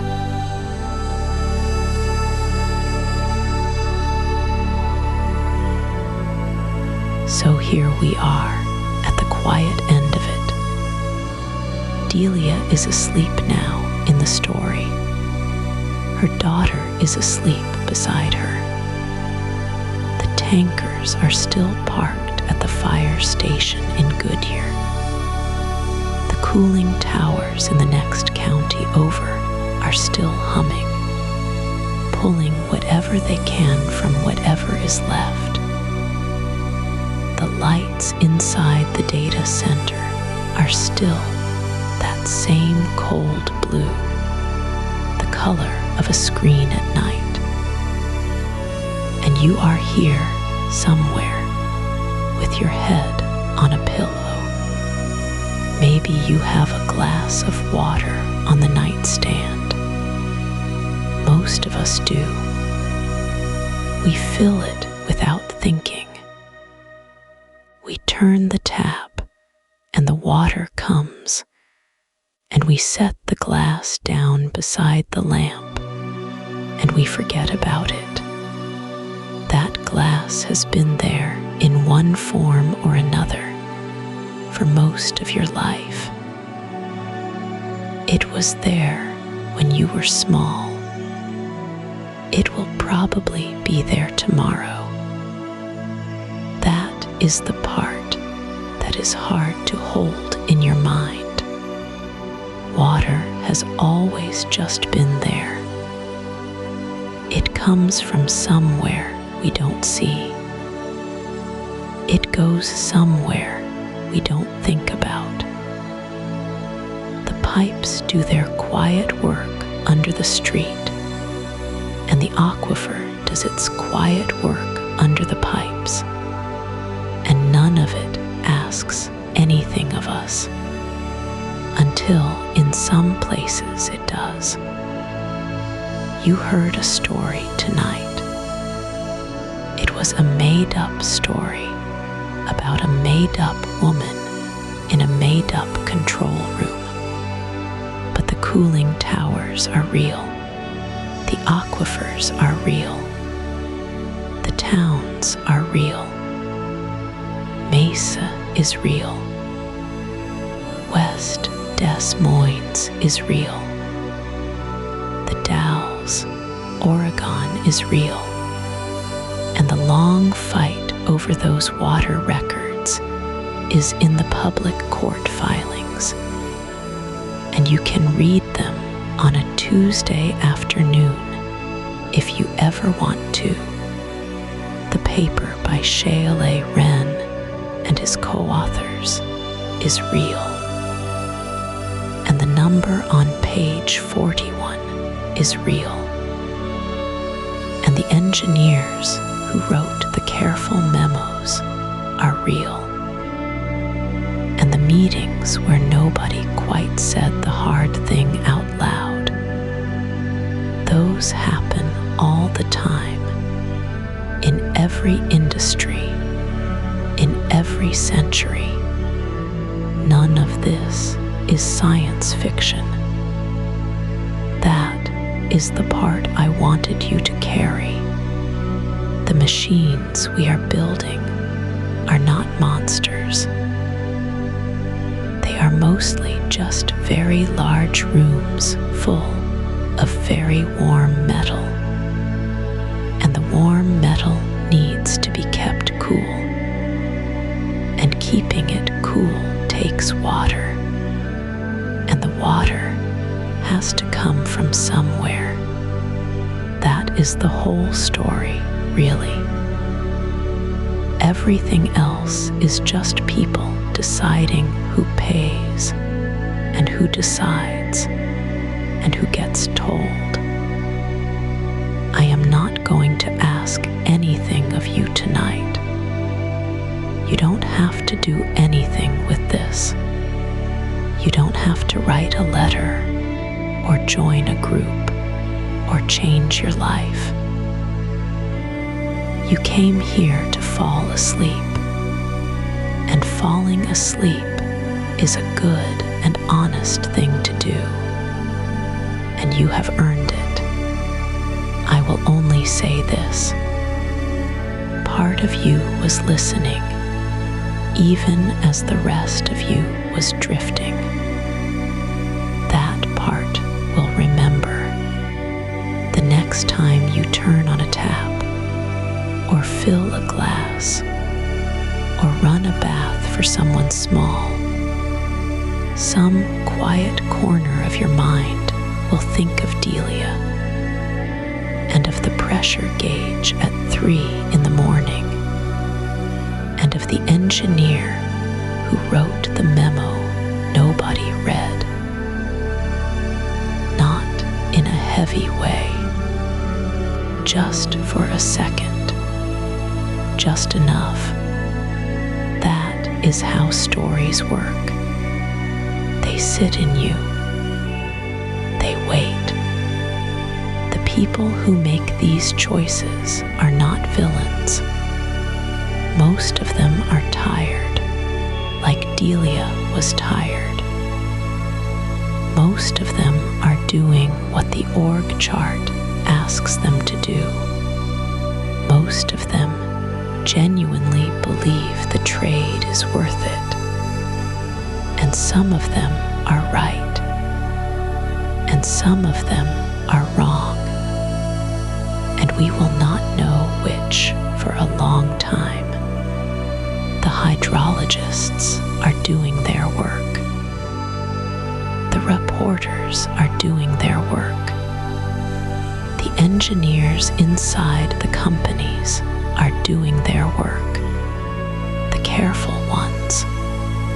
The ones who keep writing memos even when no one reads them. And you, tonight, did your work too. You listened. That counts for more than you think. So drink the water by your bed if you want to, or don't. Let the lamp stay on a little longer, or turn it off. The story is over. The night is yours now. Rest well.